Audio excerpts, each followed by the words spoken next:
but it doesn't have to. I think this was a solid report. Yeah, I agree with everything that Adara said. And with reports like this, I was telling Sharif, and I hid the ticker on it. I said, do you buy a name like this? With a report, you've seen the growth in options activity, trading volumes, accounts growing as well too. The only, I guess, if you want to say the wrong thing with it was a small decline in futures trading. That's small potatoes. That's irrelevant because the growth is substantially larger than what the decline is in the futures trading. You buy the dip on IBKR every day of the week. All right, guys, it is 2:02. So your boy Obi and your other boy Neil, they owe us a couple of minutes. On Monday, we're gonna tax Katina Man. I know. It says Katina Man right there, Assassino. Getting taxed, brother. All right, guys, it's been real. I hope you guys had a fantastic week. And yeah, Joseph and I will see you on Monday. I'll see you guys very shortly at the big desk. Send him off, Joey. Joey with the. Okay. There it is, the stone cold Steve Austin music. Oh, I should have asked you if you even knew who that was. I've heard the name. Okay. Well, I don't know. I mean, it's a decent chance. The music he enters to. Come on. Yeah, of course. It's stone cold Steve Austin. The market is stone cold rallying right now. I mean, at least relatively speaking. Like you know what the good news is? The good news is we're not falling all over ourselves in the afternoon. Not yet. Whoa, hey, whoa, come on, man. Positivity. Anything is possible. In this market, come on. We got headline risk, Neil. You know what, like this market, there's a lot of headline risk. Come on. Try to be positive. We don't know what's gonna happen like in the next minute. Try to be positive. I gotta make sure, you know, sometimes it's moving so erratically. Sometimes I'm trading without stops because I'm just like, I don't really feel comfortable. I know where I need to get out. Oh, okay. You're trading without a stop because you're a robot. No, there's sometimes. It's funny that this morning. That was I'm going to tell you. No, I have definitive proof why he's a robot. I'm just like, yo, I have to have something strong, like an edge A, maybe with like a crazy cross in, just to make sure it takes me out in case something happens, right? Especially if I'm trading something that's extremely like, you know, market related. Oh, that's right. Artemis in the chat. Around here, we call that raw dogging it. Oh boy. If you trade without a stop, you are. Yeah. I mean, there's a different connotation. I have no idea where you get these references. Like when the stop comes in, like trust me. You shouldn't raw dog. Like I just pull out, bro. Come on. When it goes through the stop, like I'm out of that position. Why should I be in the position? Just pull out of your position. Yes. That's exactly what you should do. And now I will awkwardly change topic to something that I teased a little bit earlier. No, it's definitive proof that Obi is in fact actually a robot. So I'm going to ask a question to everyone in the chat because by now you've matriculated in. So everyone's logged into something where you will see a CAPTCHA and it asks you, okay, well, how many of these pictures have a car in them? Like something ridiculously silly that even a child can answer to prove that you're not a robot. And every now and then, maybe once or twice, you might get it wrong. It's like, well, this cell has a car in it, but you missed it. It's fine, it happens to us. But how many times does that actually happen to a normal human being? Maybe once or twice you have to go through the CAPTCHA. If it's 3 or 4, okay, for argument's sake, maybe you haven't had a cup of coffee in the morning and you're missing things.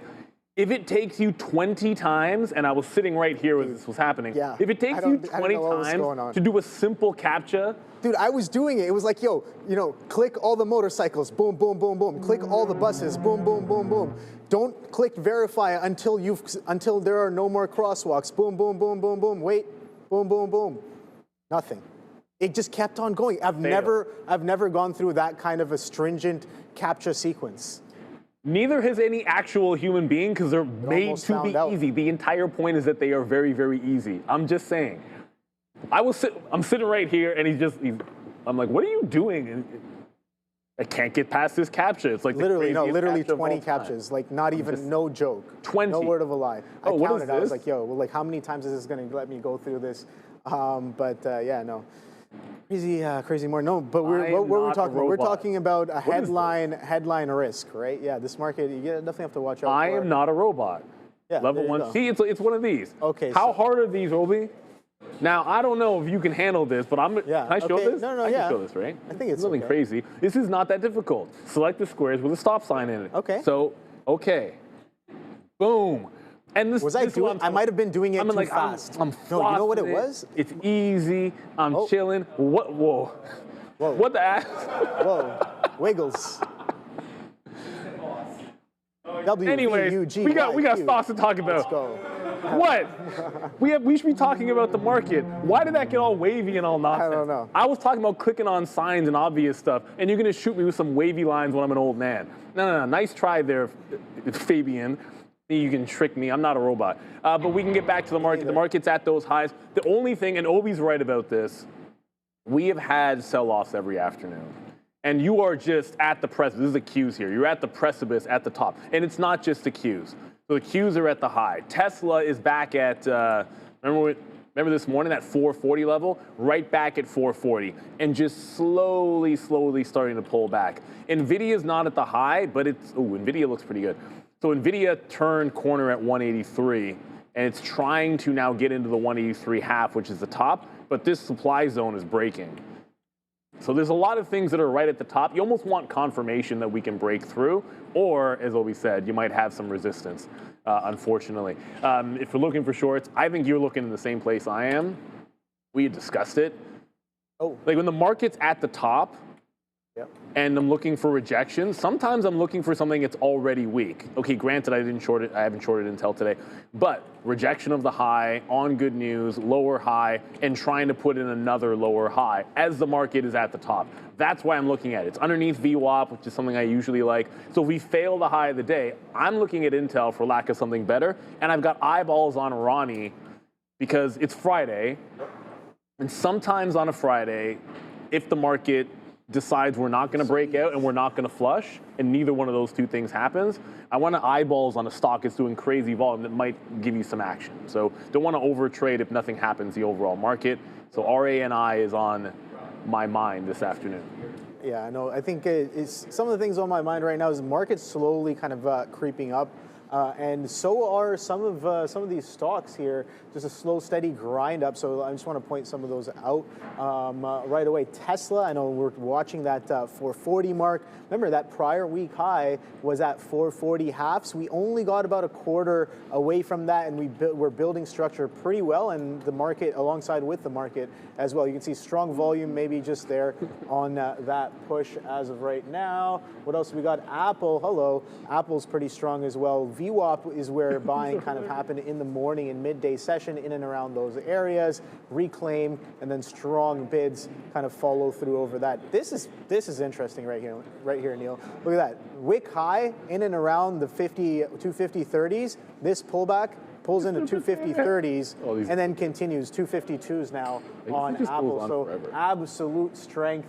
Reverting a little bit of the sell-off that we saw coming into this end of the week, right? So TQs haven't really gotten up to their highs yet. Neither has the SPY gotten up to its prior day's high, but we've reclaimed a decent chunk, about 50%. And guess what, Neil? That 25K, once again, maybe a little bit of a magnet on the Nasdaq. I don't know. No. It's just showing. Should Neil finish the caption? The whole point is for Obi to do it. Obi's the robot. Dude, you guys want to see Go trading. into the chat. You're the one that's supposed to do it, I have it pulled up. I have it pulled up. It's sure. not. You know what? He's All the right, robot. Let's That's see how the whole fast I point. can do this. Maybe the thing was I was doing it way too fast, right? I think. That actually is fuzzy. You know what I mean? Tomato's not a vegetable. It's a fruit. That's a trick question. That's a trick question. They know. Why is there Mr. Potato Head? Because he's a potato. But he's not an Is that actual a distraction? potato. No, I think he's that's not a a fruit potato. as well. Onions, I don't know. It's not. I'm not too sure. It's Mr. There we Potato go. Head, not Mr. Potato. Intersections. Which one of these? None of these are intersections. This is an on-ramp. That's an off ramp. This may be an intersection. I think that's what they're going for. Oh, resemble. Oh, I have to make the puzzle? What? Oh, dude, come on. Reassemble the intersection? Maybe Oh, that's what it is. Yeah. This is so easy, though. That's pretty cool. Oh, come on. There we go. Obi's not a robot yet. What? You had it the last time. No, it's this. Yeah. What? This one. What? That's Cap. You have it. Oh, yes. Never mind. That's what it is. There we go. Huh? There we go. Tic tac. Oh, I have to play, dude. This is we're gonna board these guys. Okay, no, this is a problem. Yeah, it's a problem. Here. That's a problem. You know, this is probably going to end up. Yeah, there you go. Oh, I think Nvidia's making win at tic tac toe. It's never good. I think this is the stall. You can't lose at tic tac toe. What do you mean? What do you mean you? What do you mean? Oh, I lose to my daughter all the time because I'm being nice sometimes to her, but that's about it. All right. There we go. I won. That's how you do it. There you go. Oh, you have to. Okay. I think we're done with this. No, that is just gonna get stupid and worse. Where did you even find that thing? All, what? Clearly. You know what? Forget about it. Clearly a problem. On that, like you give up on a trade. Oh, okay. Here's the thing. I don't know. The market's literally at the high of the day right now. We're literally at the high of the day. We're not giving up on any trades, bro. We're missing. I might miss some trades. But hopefully, we're not missing anything because you guys chose some names for us. Yes. And we're ready for the rundown. So let's take it away. No more fooling. Sharif wasn't ready.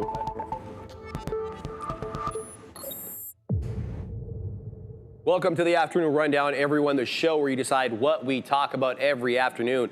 OB in for Sean. The big boys are locked and they're loaded and they're ready to look at the tickers as decided by you. But the only way to get those tickers right there, guys, is to get into the chat and vote every day. You got to throw in that $sign, though, before the ticker of your choice, but make sure to vote. Let's have a look, guys, at all four major averages.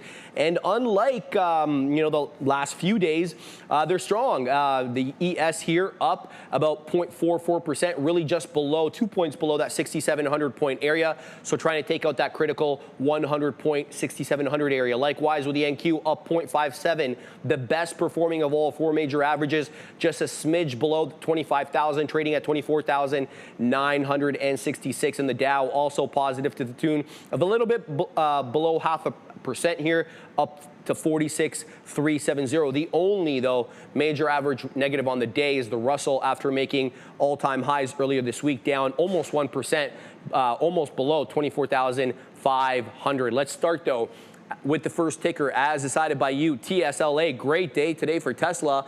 It is, I believe, the best performing Mag 7 name on the day, followed by Apple up 1.7. So let's talk about what's going on with Tesla. Barclays raising the price target, maintaining the same rating though, but raising the price target from 275 to 350. Good look for Tesla there. Separately, as the shareholder vote gets a lot closer, proxy advisors, ISS is recommending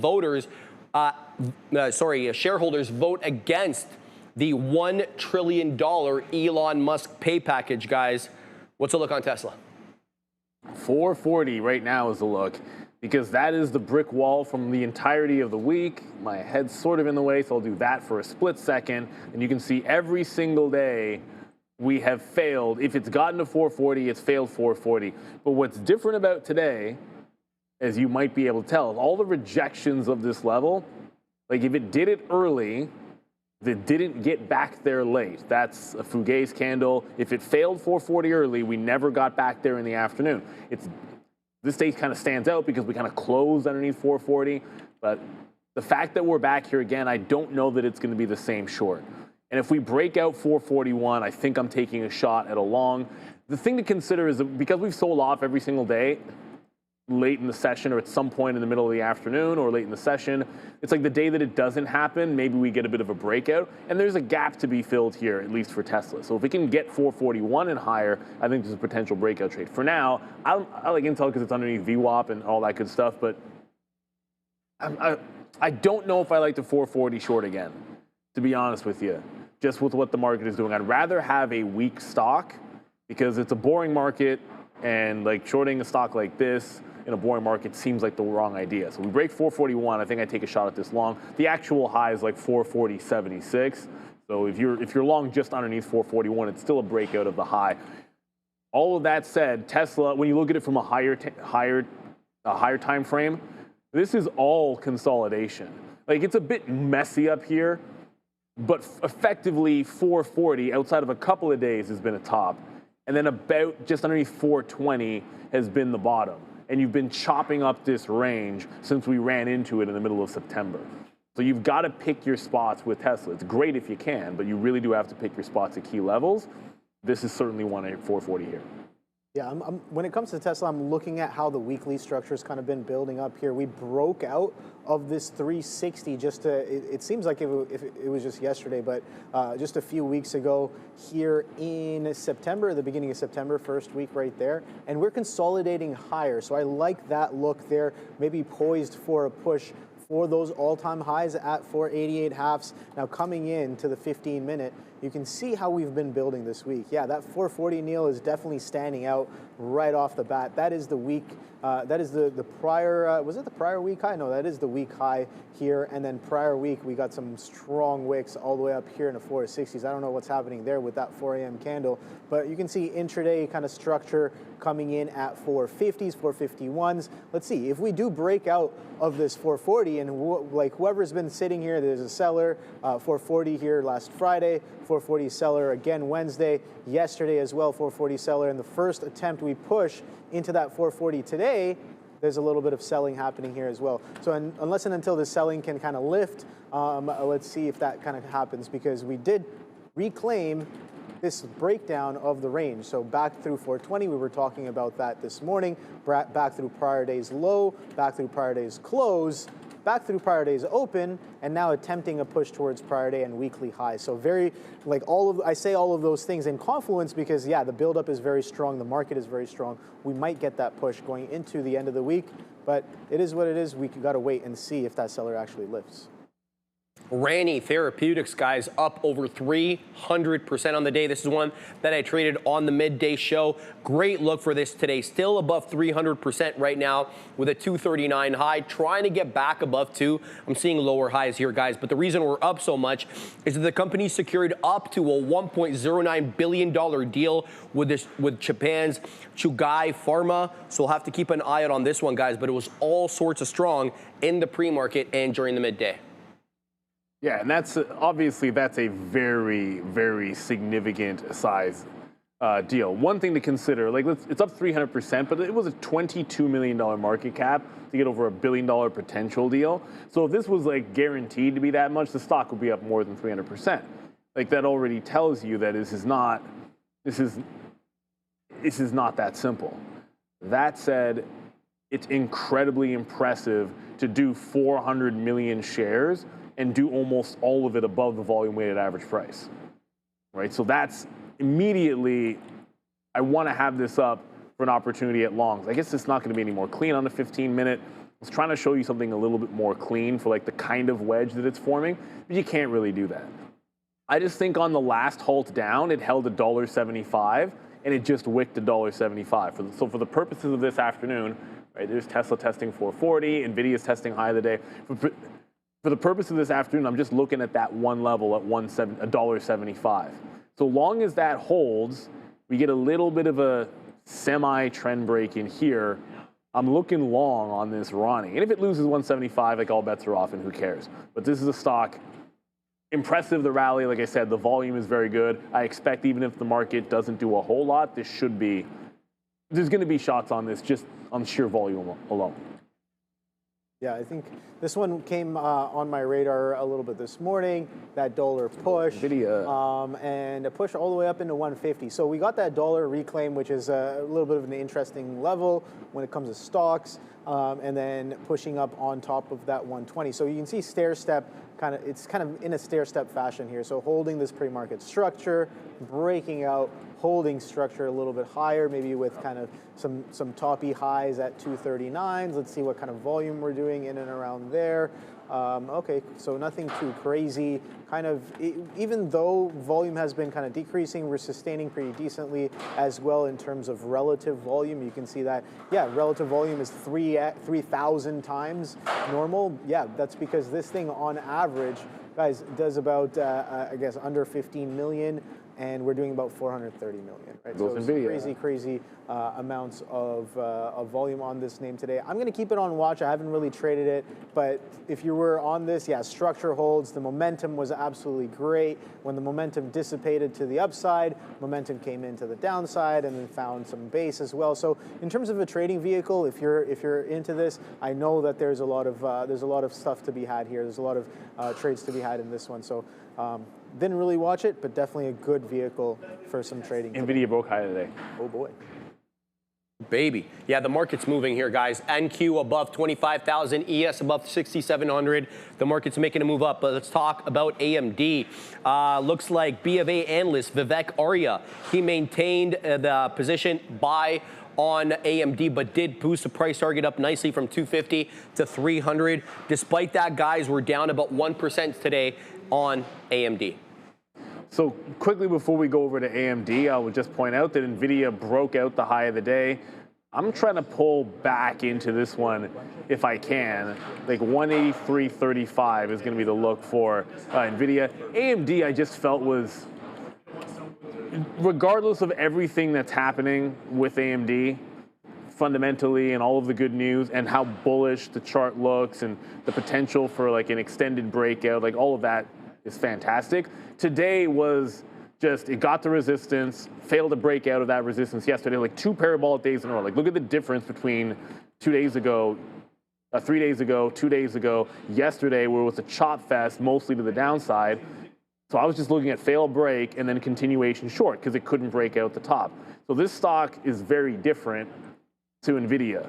Like it's got a wedge forming, like lower high, so it could easily break out here. I just think with Nvidia's strength right now, Nvidia's breaking this channel out, so I'm trying to get involved here, nibble in front of 183.50, which I have not been able to get filled yet, into this breakup because it's got room to 85.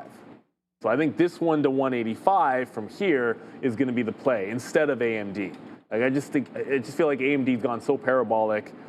I don't know how much more it can go. It's relatively weak today because of all the heavy lifting it's already done. Yeah, so for AMD, I was looking for something a little bit more this week, and that didn't really come in.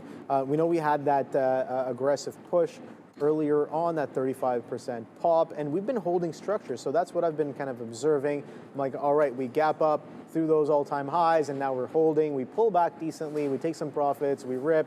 We're consolidating in the bigger picture, in the grand scheme of things. Even going up to the hourly, you can see how this trend is kind of holding pretty well here as of right now. Sure, the range has been pretty wide, understandable with the kind of environment that we're in, but basically what I'm looking at is that the structure is still holding, right? I think bigger picture structure holding is what I want to see as strong confluence for a potential continuation. So I was looking for that 244 to come in this week. Didn't really come in, but we're still holding levels. So that's why I like this. Going to keep eyes on it, and even for like intraday momentum, if and when those levels do come in on AMD, we know that it's been a great vehicle as well. Hey, Fabian. All right, guys, NUAI up nicely, about 24%. After they announced this, they're ending their plan, guys, to raise the authorized shares from 250 million to 3 billion, and the market liking that to the tune of 23%. This is the daily. I want to show you guys this to start because I want to show you this is not a one-off name, a small cap gapper that's around for a good time, not a long time. It's been making higher highs and higher lows since essentially the middle of September. Today's chart also looks good. Let's flip to the 5. Making a nice move up here. Just got into $4 into that 390 area, guys, up about 24%. Yeah, impressive rally. Unfortunately for NUAI, New Era, oh, it cannot seem to break out the top. It's got top like William Kassouf. You won't know who that is. He was a poker player. But 3 days in a row, market the third day. Let's go to 4, fail, 4, fail, 4. Remains to be seen, I guess. So much like Nvidia, ooh, Ronnie's going again. Ronnie, is it Rani or Ronnie? I don't even know what I'm supposed to call it. But unless you're breaking out 4, if anything, it's pretty light volume right now. It's done tons of volume, but if anything, like slap a trend line, 4 is a hard top. It breaks the trend line, throw a stop at $4 and short it to VWAP. Like it breaks this trend line, you're short in the high 80s, risking to 4, and VWAP's at 60. That's actually pretty good risk to reward. I'm going to make the assumption, yeah, we'd have to pay for locates on this. So even if I wanted to take that trade, I'd have to go pay for locates and then be distracted by this stock, which I'm going to elect not to do.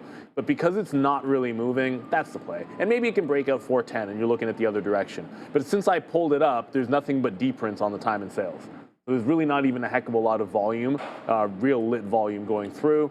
I'd rather take a shot. And I understand RANI may not be moving, RANI might not be moving a ton, but it's starting to ramp up a little bit.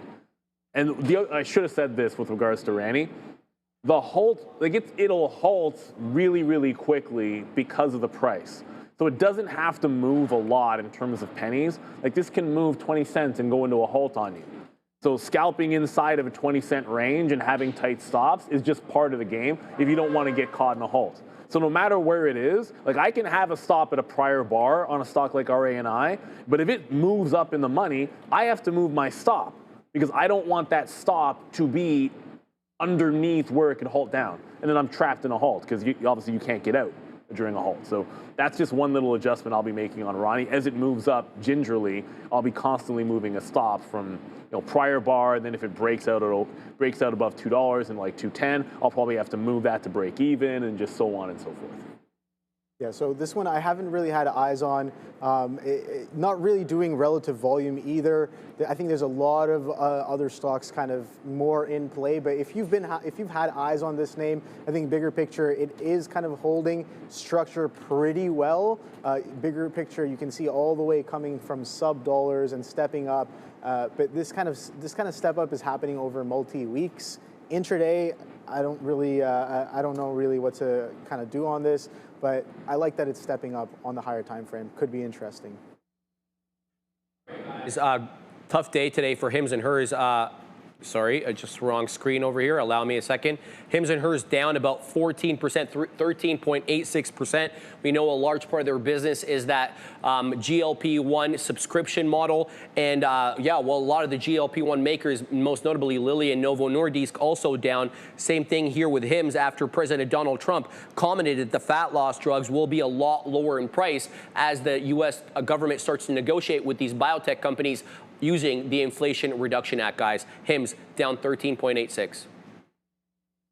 This is a bad one because it's got a few things. Like A, you have the bad news. B, you have all these, the more parabolic, short flow, like running type stocks have had a rough go of it the last couple of sessions, regardless of what sector they're in. And so HIMS kind of falls into that category. So it's getting hit on multiple fronts. And this continuation did not find support at all at that 50, about $52 was support line. It's trying to hold a 50 period. This could really be the start, I shouldn't say the start of it, because it could still hold the 200 period moving average, which if I extend that line out so you can see a little bit further, how well this stock has respected the 200 period simple moving average on the daily. And this is now lower highs, all these peak tops. If you lose the 50 here, you lose that 200, yikes. So when people talk about things getting toppy, yeah, that's getting a little bit toppy up there. And if you lose the 200, you have problems. In the short run, I think the 50 period's the way to go. Maybe a 50 breakdown even today could happen. So it's worth having eyeballs on, just not to the long side. I feel like this is a stock I'm looking breakdown next week. It doesn't mean it's going to break down, but if it loses 50 bucks next week, then I'd short it. Yeah, right away I see that little bit of a push through that consolidation range. This is a 15-minute chart over the course of the past couple of months. This is the beginning of September. You can see we've been kind of what was that? Holding these areas. Range highs at 60s, and range lows at 50, so about a $10 range. And then you can see this Wednesday actually, we come in and we break through it. We have an aggressive break with volume. A breakout is definitely there, all the way up to 65s, but then it's pretty much, it looks very, almost capitulatory, straight line up, pretty much parabolic exhaustion right there. Next day coming in, gapping down relative to the prior day's closing price, and then taking back all of that end of day rip, lower highs coming into today as well. Look at that, can't really break down or break out of prior day's consolidation lows. Those sellers step right back in for some fresh lows, back down to the range lows that we've been holding for the past couple of months. So we've gone full round trip here through this range, and right here, that failure to follow through the highs, maybe, for me, potentially increasing chances of us really coming into these range lows and potentially testing those as well, because we failed to break out. Before we go back, just to show you guys the RANI experience. Yes. Remember I said if it got to If it gets to 210, I'm going to move my stop up in real time into break even. Well, it flashed to 210. Thankfully, I had an order there. And then instantly, I put a new stop, like I moved my stop up. I'm getting filled at 210, and then I'm getting stopped back underneath break even at 195. Like almost instantaneously. It's like it goes up, flashes 15 cents to the upside, flashes 15 down, and I'm in and out just like that. But that's the reason why you put orders out, to be able to get picked up. And I might do this again. We'll see. As long as it sets up something for a long, but I'm always going to, as it goes higher, move my stop. Because what I don't want to happen is that same candle that wicks me out break even, let's just say it halts down. And then instead of moving my stop up, it halts down, and then I'm stuck, and it's down here at like $1.80 or so. So you just have to be careful with a stock like this. As I see, I mean, the market's gliding higher and really trying to go. It's just not going crazy. But I think just to go to, because we were talking about a theme this morning of like getting to a top or a capitulation top or like a temporary top or things like that. I just feel as if any stock that you think has been frothy next week or today or whatever, I'm thinking shorts. I'm also jumping out of Intel for a couple of reasons. One, it's above VWAP, not at VWAP. So my black chart says it's at VWAP, and this chart says it's above, and I trust this one. So I'm just going to punch out of it. Like, okay, fine. It made me get in here when I thought they were consolidating VWAP on my other chart. And then I got out here because I saw support, but that was actually above the volume weighted average price, which is not the reason I was in the trade. So I jump out of it because it doesn't make sense. And I don't know if you have the look. I don't think we have the camera shot for this anymore, but like when we're trading and I'm showing you like our layout, like we don't sit there and stare at one chart. Like Obi's got way more charts than I do. Like I look up and I've got like 4 charts above. Like he has like 1,000. I have 4 black charts. So I'm really only ever tracking like 4 symbols at a time. Obi will track like 1 billion because he has way more. Like you can see my level 2s in the chat and stuff. But like this is when I look up, I'm looking at my charts, and every now and then. At any time, I'm looking at 16. 16? Roughly. See, 8 individual name, but some of those have to be the future. No, yeah, of course. So right here on this display here, I can show my, there's nothing. Yeah, that's a lot. I don't look here. So this is kind of one of my main layouts here, where I have the SPY, I have the TQs, I have Nvidia, Tesla, Microsoft, Apple, Alphabet, Amazon. I know that Meta is part of this list too, but I'll pull it up every now and then. And then I also have what I like to call my tech basket, which is just certain tech names that I like to watch. That's going to be Nvidia, AMD, Intel, SMCI, VanEck, that's the SMH, the semiconductor ETF. I'll watch TSM, Micron, and ARM as well. So that's my basket of tech. So more often than not, I'm watching those two as like a general, just watching large cap sector plus tech sector, and then I'll have another 8 for my personal watch list for today. So that I kind of mentioned it earlier, and that can change during the day as well. Here, let me turn some. Did you see? Okay, just indicators off. So this was my watch list for today, right? So this was my main watch list. So I'm watching AMD. So there's some repeats. Watching AMD, watching CRML. I'm watching Oracle. I'm watching Gold, right? I'm watching Prax. I'm watching this one called ARTV. That one was moving around. Rigetti. And I'm watching PRGY, yeah, because yesterday it was moving around on, because the president had the talk with the new in vivo fertilization, something, I don't know. There's something going on with that. No, we know. IVF was going, by the way, that. I was just like, okay, those stocks were moving around. That didn't end well for IVF. No, it didn't.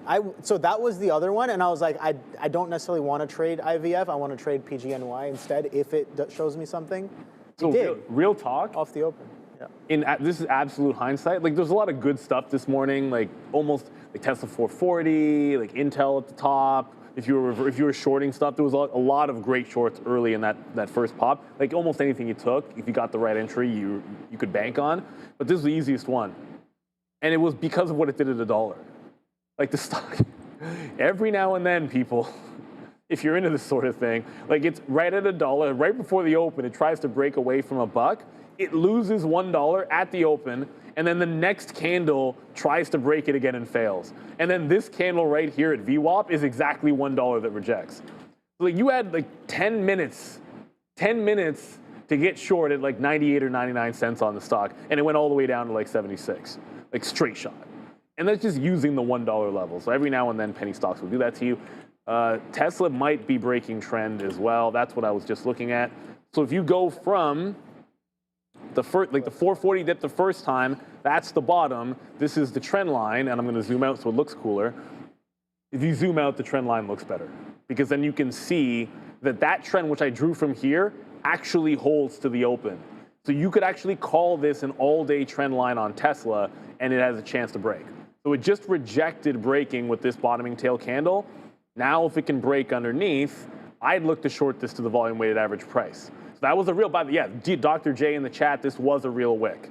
This happened. It wicked down about a couple of dollars, tried to snap back up, and if it breaks down again, like the sellers take back control, I think it's a short to VWAP. Of course, it has to actually happen. Adara? Yeah, so I'll let you guys know here, keep an eye on Sonder Holdings. As you can see, getting a slight uptick in volume, just over 1 million shares traded on this one. I'm seeing some speculation here, reports suggesting that this company, which does short-term rentals, is working with Kirkland and Ellis on a potential restructuring. So possible restructuring talks for SOND. Definitely a more inexpensive ticker right now, trading around $1.35. Back to you. Sonder, SOND. I always want to have a small cap. Oh, that's not that liquid. Not as liquid as one would think. Yeah, sometimes there's like 1 million shares. Here, I'll show you guys a level 2. It sounded good, but oh, it did. Yeah. It did. But like, this is what I'm getting. If a $1 stock has this on the level 2, what are you supposed to do with that? You can't. Like, you're not scaling. You can't scale any strategy on a stock like this. Like, look at the spread and look at it move. It just opened a 6-cent spread and no shares. Look at it go. Like that is, like that's, okay, well, I guess you could have. I guess we're early. We're definitely a little early. As I was saying, there's no liquidity. Someone just bought it up. All of it is in there. Fair enough, but like, try to imagine you're long and someone does that the other direction. Like your ability to get out if you try to take shares, to take shares is very, very difficult because of lack of liquidity. But man, you've got to be kidding me. You've got to be. Like, Adara just said this story. I'm like, well, this isn't really doing much of anything. One buyer steps in. Is it halted up? No, this is the spread. The spread right now, see 45 to 50, yeah, 45 51? To 51, yeah. That's the spread on the stock.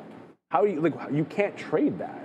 What do you do with that? You want to punch long, you're hitting 50, you're hitting 53. Yeah. But you go long, if you're actually grabbing a long, you're long at 53 for real, and you're out of the money 8 cents, and then there's nothing on the bid to get out on. So you're really out of the money. What are you out of the money if you hit the bid there?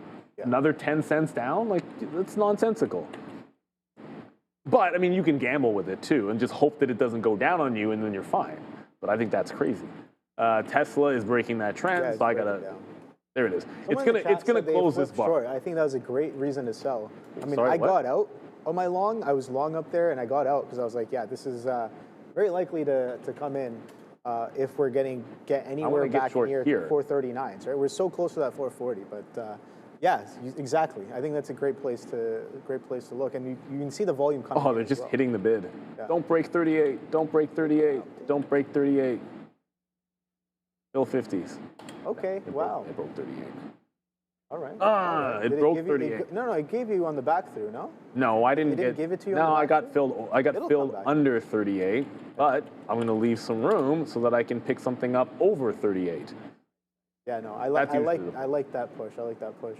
I just saw ZL1 guy see what else in the chat, which I'm supposed to. Oh shit, I'm supposed to use this thing. I'm pretty sure the AMC Netflix news is old. Wasn't that yesterday? Yeah, I think, that's at least a day or two old. AMC and Netflix, AMC deal with Netflix. There it is. Yeah, I was trying to use that button in the chat so I could do that, but then I kind of couldn't find the message. So that's old news. AMC did move a little bit on it, and it's probably not a bad deal for them. It just wasn't doing much for the stock, unfortunately. So anyways, I'm in Tesla. Prior bar is going to be the out because that's pretty much how I always do it. And let's go to the desk. Adara's got something for us. What do you have? So yeah, the AMC Netflix move, if you zoom out, it happened yesterday around 10:45 a.m. Just before then, we had the CEO of AMC, Adam Aron, post on X confirming that. So yesterday, so that would have been Wednesday, this was announced that AMC and Netflix are in a very nebulous deal. It's worth noting the words that were used basically were that the companies are deciding to work together. So not a lot of clarity as for now, but again, that happened yesterday when we got the stock reaction. News itself announced on Wednesday, guys. Back to you. Oh boy, there's the sellers coming in. See that? Oh. Yeah, they're starting to come. They're definitely hitting the bid through 437s. They picked you up on the way Nvidia's back. going too. Yeah, Nvidia's going. No, I didn't get the fill higher. Hopefully Apple's going too. That's what I got involved with here on this little bit of a pullback, because I was like, yeah, Apple. I like Apple a little bit better. TQ's looking nice too, but I'd rather either Apple or Microsoft maybe there. But Microsoft. Yeah, it fits. That's a name I have not heard in a long time. Long. Yeah, no, Microsoft maybe, but Apple looks like it's had the cleanest kind of a trend to the upside. So he's literally Obi. That's one reason why I like it a little bit better here. Is Tesla was absolutely solid, man. Great flip, hangry wife saying they got short on the back through, and I was like, I saw it in the chat. I was like, yeah, that's a great place to sell. Fortunately, I'm already long, so I did sell. But gotta hit that key one more time, you know. Gotta hit that key one more time and just flip, being like, yeah, this is a strong enough reason to flip as well. But good scalp there, coming right in, almost $1, almost $2, pretty much instantly, right in your favor, in your direction. I'm still waiting for Apple to potentially hold some structures and pull in a little bit harder as well. No idea if it's going to come in or not. I literally quoted Obi-Wan Kenobi next to Obi. Did you? No, I got it. I repeated. I was like in a long time. So because he says it twice, right? Oh, I didn't think he says it twice, and then I finished the bar. What do you mean? No, I feel better now. I didn't realize that you actually got that. Sorry, I might have mumbled, but I was just like in a long time. Hello there, for sure. Look, there was these are not the stocks. At least a few times today I've been asked about Webull, so let's get to it. Webull is getting its butt kicked today, down 5% as the market. I get it, the market's back up at the highs, but if you look at what's been relatively weak today, it has been some of the frothier type, and this isn't, I'm not saying it's frothy, but like it's the Qs that are back up and it's the index that's back up, and some of these names are still getting punished. Remember, this is where the base is. It's slightly underneath 10 or 11 where it formed the base before, down at about 1050, and nothing about this has proven to me that anywhere but 10 is still the base.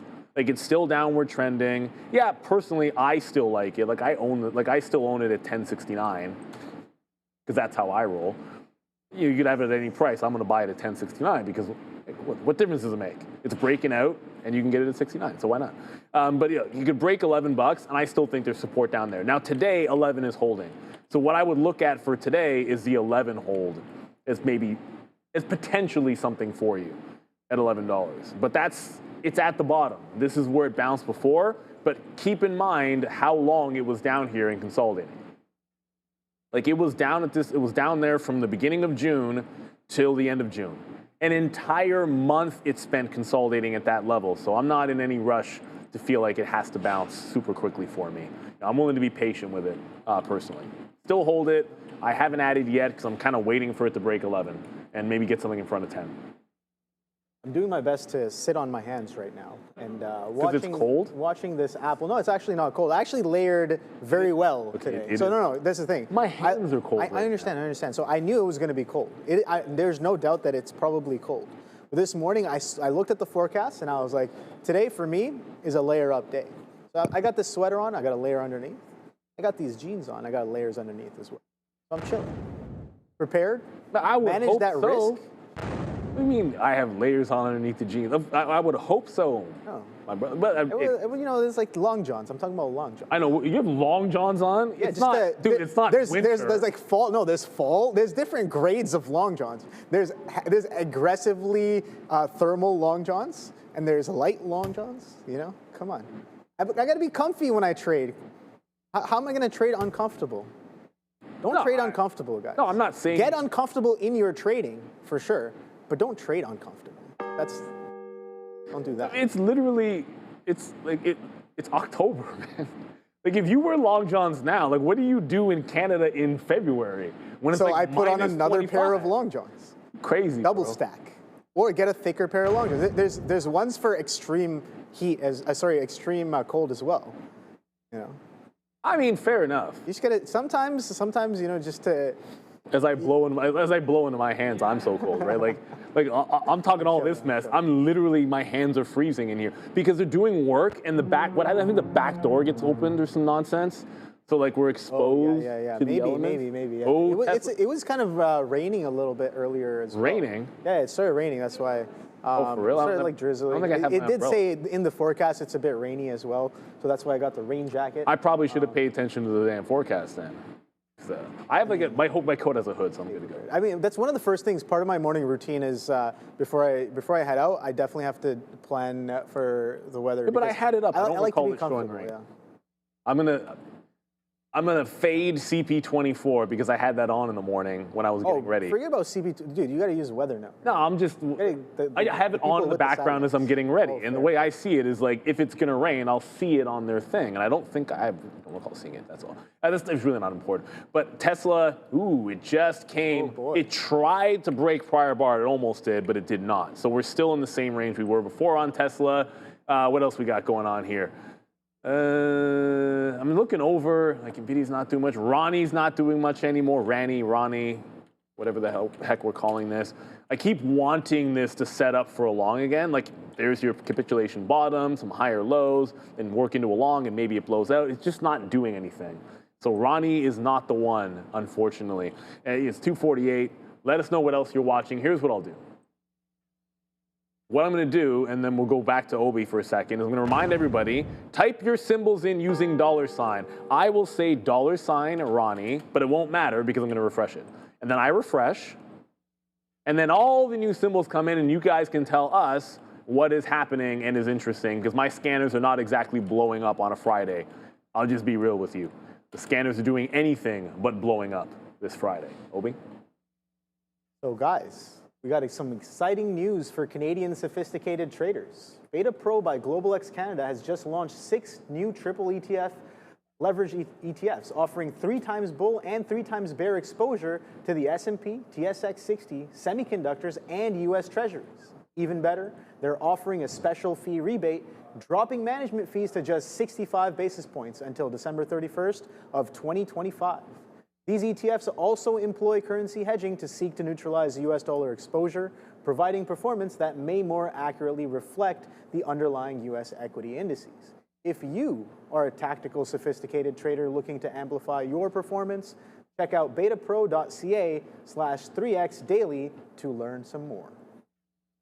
All right, so market catching a little bit of a bid here. So I'm watching this Apple. Didn't really finish printing this 15-minute candle yet. I'm asking how much time is left to finish printing this 15-minute candle. All right, we still got 10 minutes.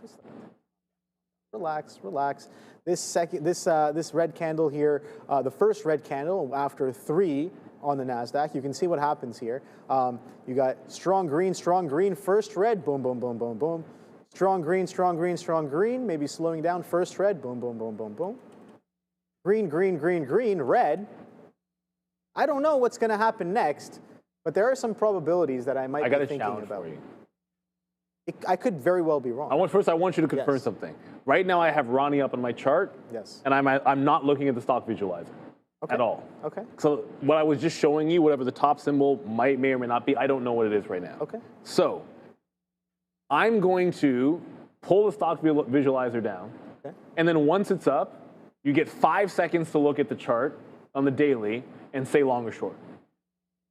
Okay, let me pull up a chart. Okay, so have your chart ready. And I'll put it on the daily. So watch. I'm going to...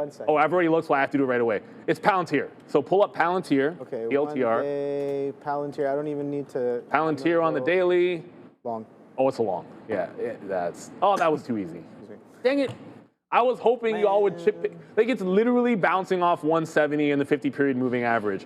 That's not difficult. I suck. I was hoping the top symbol will be something a little bit more challenging, but everyone seems to be voting for Palantir. See? Palantir, Palantir, Palantir, Robinhood, SMR. Those are stocks that would probably be a little bit more difficult. Like, I bet you pull up SMR, you can't just as easily say what the chart looks like. Load. Yeah, Friday charts, baby. Friday charts. That's trickier. You know what? That's sneaky. That's sneaky long too. I know it looks like a top short, and it is. Like, it's a rejection of the high, and maybe it's a short. But you've also got this little trend going on here, so it's almost better risk to reward long in front of 40. Not that I'm going to actually do that. Right? It was a heck of a lot easier with Palantir, because Palantir was just an easy support line. But I'm kind of thinking you're like almost dead cat bouncing in front of the trend line here on SMR. Just as an example. I won't lie, I find that kind of crap fun. Like, let's go to the next one. Give me another one. Robinhood. Okay, Hood. This is you though. I'm not. Yeah, Hood. Ooh, short. You short Robinhood? I like that. Okay. I like that. That's your funeral. All right. I mean, as long as I manage. Here's the thing. It's Robinhood. Here's a beautiful thing about being a trader. I'm more than okay with being wrong. I don't care. That's true. I really don't care. If you're not okay with being wrong as a trader, you're in the wrong business. What do you mean? You're in the wrong business. I'm more than willing to be wrong on this. Roughly about 70 to 90% of the time, maybe. Dragos is not happy in the chat. Drago said, "You don't short my hood." I don't own Robinhood, so like I don't have a dog in the fight. I'm just saying, like, that stock has a tendency. Yeah, I don't have to many burn indicators, but I have some indicators on this chart, and I think just from a mean reversion perspective, if we are going to sell this aggressively, what is the probability of us coming in to this consolidation? 1 chance in 3. I have no idea. The answer is always 1 chance. I think that if this anchored, if we give up on this anchored, the probabilities definitely start stacking in favor. But I don't know. That's just how I like to think. That's just maybe a little perspective into my current brain, which I have no idea what's going on in there half the time. So, well, I can tell you what's also not going on. To take that at face value. Look at the Nasdaq. Okay, so here's what's bullish. I just scalped some out of Tesla, and I'll give you the reason why right now. I'll get to Tesla in a second too. You're consolidating above the highs, which is bullish. You see, that's above the double top from earlier today. So while it's not doing much, it is doing enough. So when we hit the bottom again, like Tesla gets to 437 and bounces, it's like, okay, we'll take some off. And then I'll try to reload that in front of this 39 again and maybe scalp inside the range just in case the market breaks at the high. The reason I like Tesla, it broke trend. It's not at the high, so the market's consolidating over the top. This is consolidating underneath its top, which makes it, while being strong, in the current moment, it's kind of relatively weak. So that's the process I'm thinking about. Jameson asked about UNH. Haha, you can't trick me with the stock that I'm in. I actually look at UNH every single day because I still have a piece of a swing trade in here from 300. So I know what the chart looks like, and I know that it resisted, but it filled in the gap. So as far as I'm concerned, like if you long this consolidation and it fills in that gap, or even if you long the bottom, same thing. Like you're taking profit in front of this anyways. Like that's it's just obvious on UNH. Where's my 200 period moving average? There we go.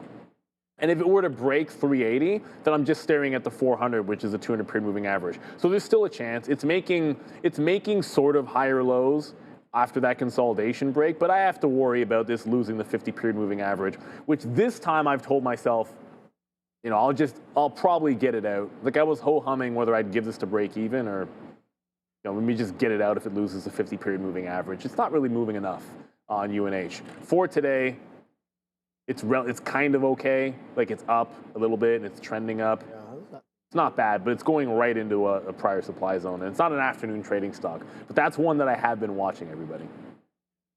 Yeah, no, I haven't looked at that one in a while. It's good to kind of look back at that. I was looking for that to potentially break out higher time frame, but it seems like it's just kind of consolidating. If it can get past that 400, things get really spicy. Yeah. I think we've got to see you're just more. kind of holding for now. I think you're holding. We definitely want to see some more price acceptance above those lows, and then stepping up higher. Like the better, I think the stronger it consolidates and looks like it's gonna, it's stepping up a little bit. I like it. I like it even more for that. We know that there's definitely some players that are involved. I might literally get a tea. My hands are so cold, just to warm myself up. It is. The fan is running. No, it is I'm actually like it is really cold in here. It's ridiculous. But we can't even get the heat up in here. We have all this. All that. You see, like, first of all, look at that. Oh, they took the screens off, the panels. Is absurd. Okay. Everyone's like, what is that? Don't worry about what it is. Don't you worry about what's going on behind there. Just wait and see. Look at that.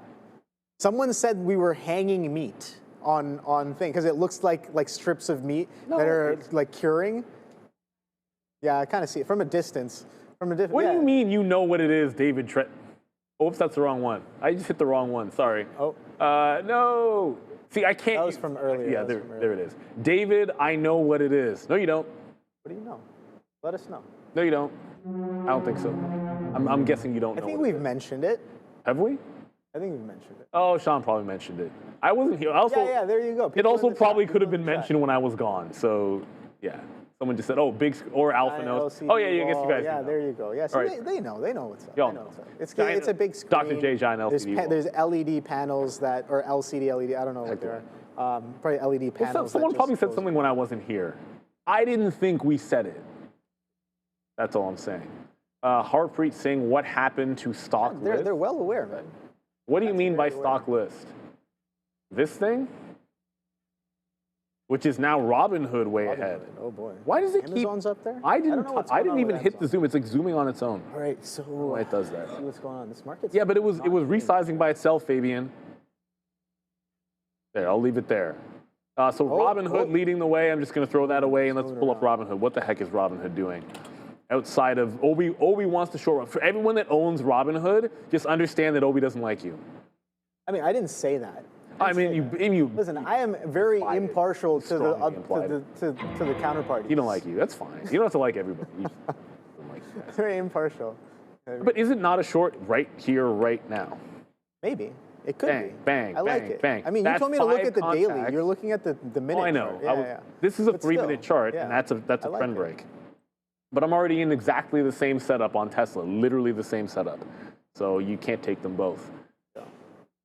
That's it. No, I'm just joking around. Obi loves everybody. Except for so some bid coming in here on the what do robots hate? I don't know. He hates that, whatever that is. I'm not supposed to say that. I'm not a robot though. The capture almost caught me, but you know. Hangry wife. Thought. This bar high is my stop. Beat right there. On the 3-minute, so if I'm ever in it's very different. Like when I shorted it here, I got in when it wicked the top. So my stop here was a high of the day. So it was like 40, I think it was $40 and like 76, oh sorry, $440.76. In this particular case, and I still haven't been filled up here in front of 439, by the way, which is ridiculous.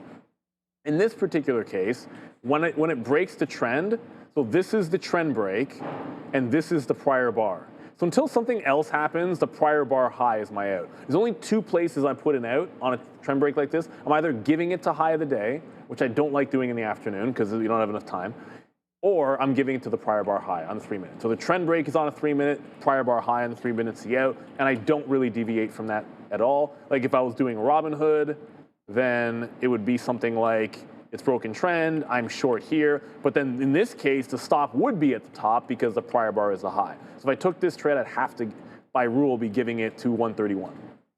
But that's just how I do it. Everybody's different. Julian Robots are real. Is there news on DJT? I don't know. I mean, de facto, there's always stuff going on with DJT.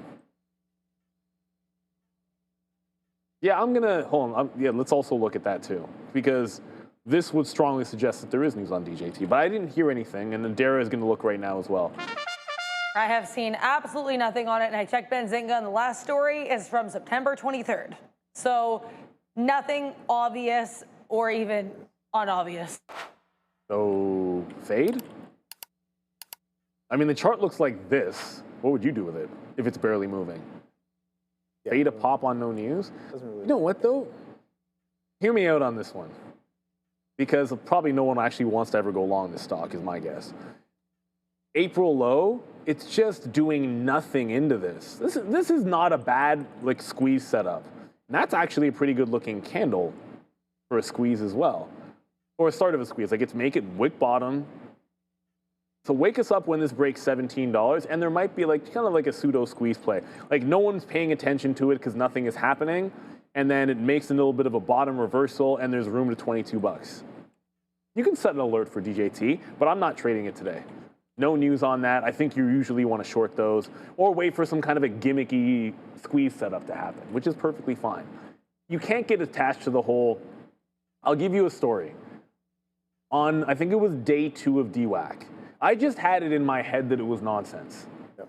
On straight up. And I don't remember the day, but whatever the day 2 explosion was on DWAC, go back over the weekend and watch Chair TV live that day. I was short 32 times on DWAC. I was short 32 separate entries, and I think I won 5 of them. And luckily for me, one of them was huge. So I ended up flat on the day on DWAC. Now, admittedly, it was arguably the second dumbest day of trading that I've ever had in my entire career. When I look back at it, I was like, well, because it happened to fall on like the second last or the last, whatever it was, and I got the reversion finally, it was stupid. Stupid, because it was just uptrending all day long. Every single time that I was getting, I'm like, oh, it's starting to work, and I'm taking fills. If they had all been longs, biggest day of the year. Biggest day of the year. Just stupidity. Utter stupidity. So with those, you got to be willing to just participate if it's going stupid as a trader. I'll never forget that day. 32, and I counted them up. I was like, what am I doing? What am I doing? What am I doing? What am I doing? Oh, it finally worked. Boom, look at me. I'm like, what the heck? And then on the train home, I just wanted to kick myself. So dumb. So dumb. So stupid. Anyways. Was it? I remember there was the other one was on Sundial. Because I'd been crushing I've been crushing short Sundial, and I literally destroyed it in the morning.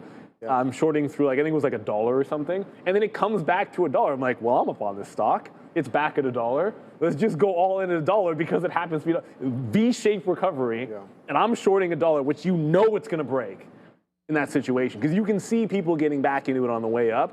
So I just leveraged like 70% of what I made in the morning to short it at 99 cents. And what do you think it did? It ran the stop. I lost 3/4 of my day like an idiot, and then just looked back at it. I could have just walked away, but I was like, Sundial's a piece of you know what?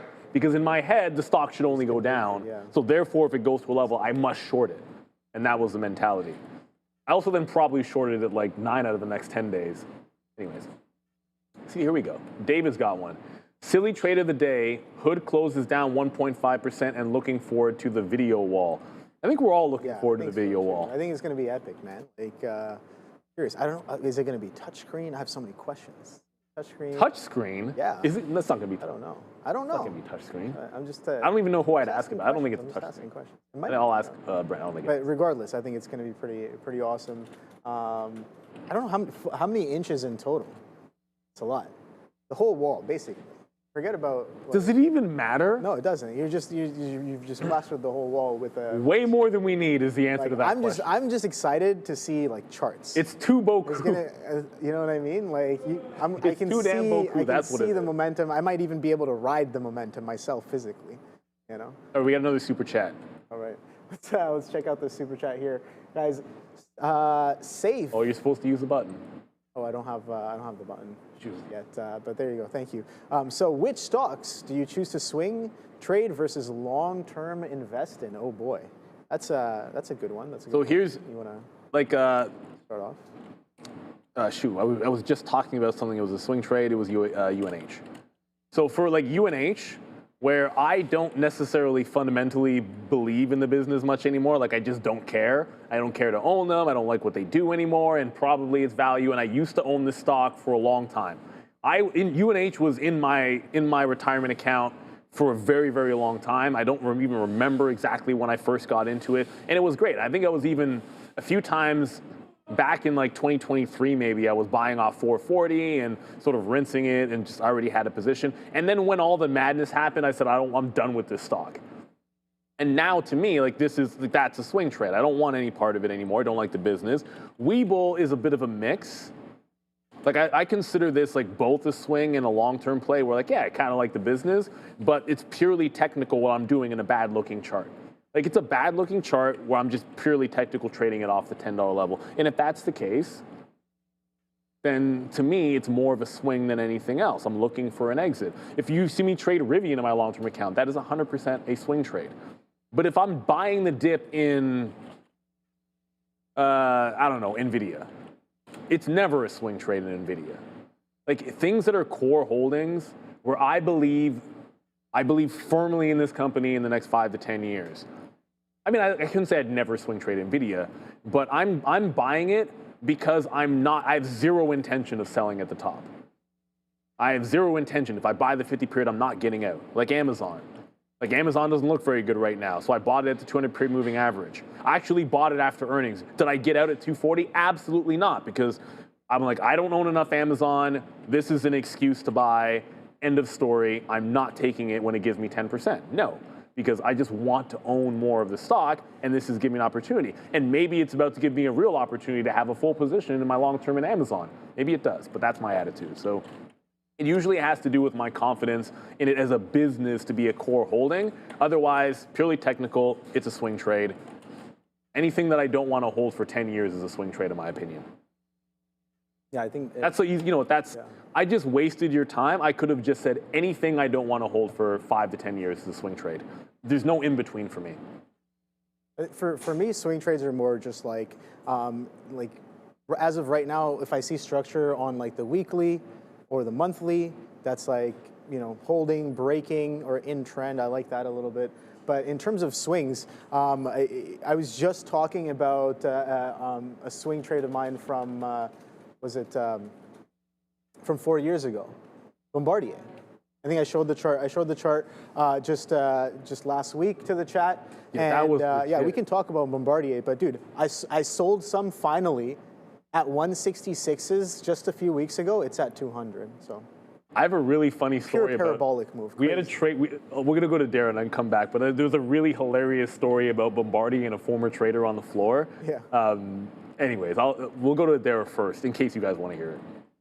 So to let you guys know, our weekly calendar for next week is live, and it's going to be a huge one. We actually have our first Make 7 earning of the Q3 2025 season.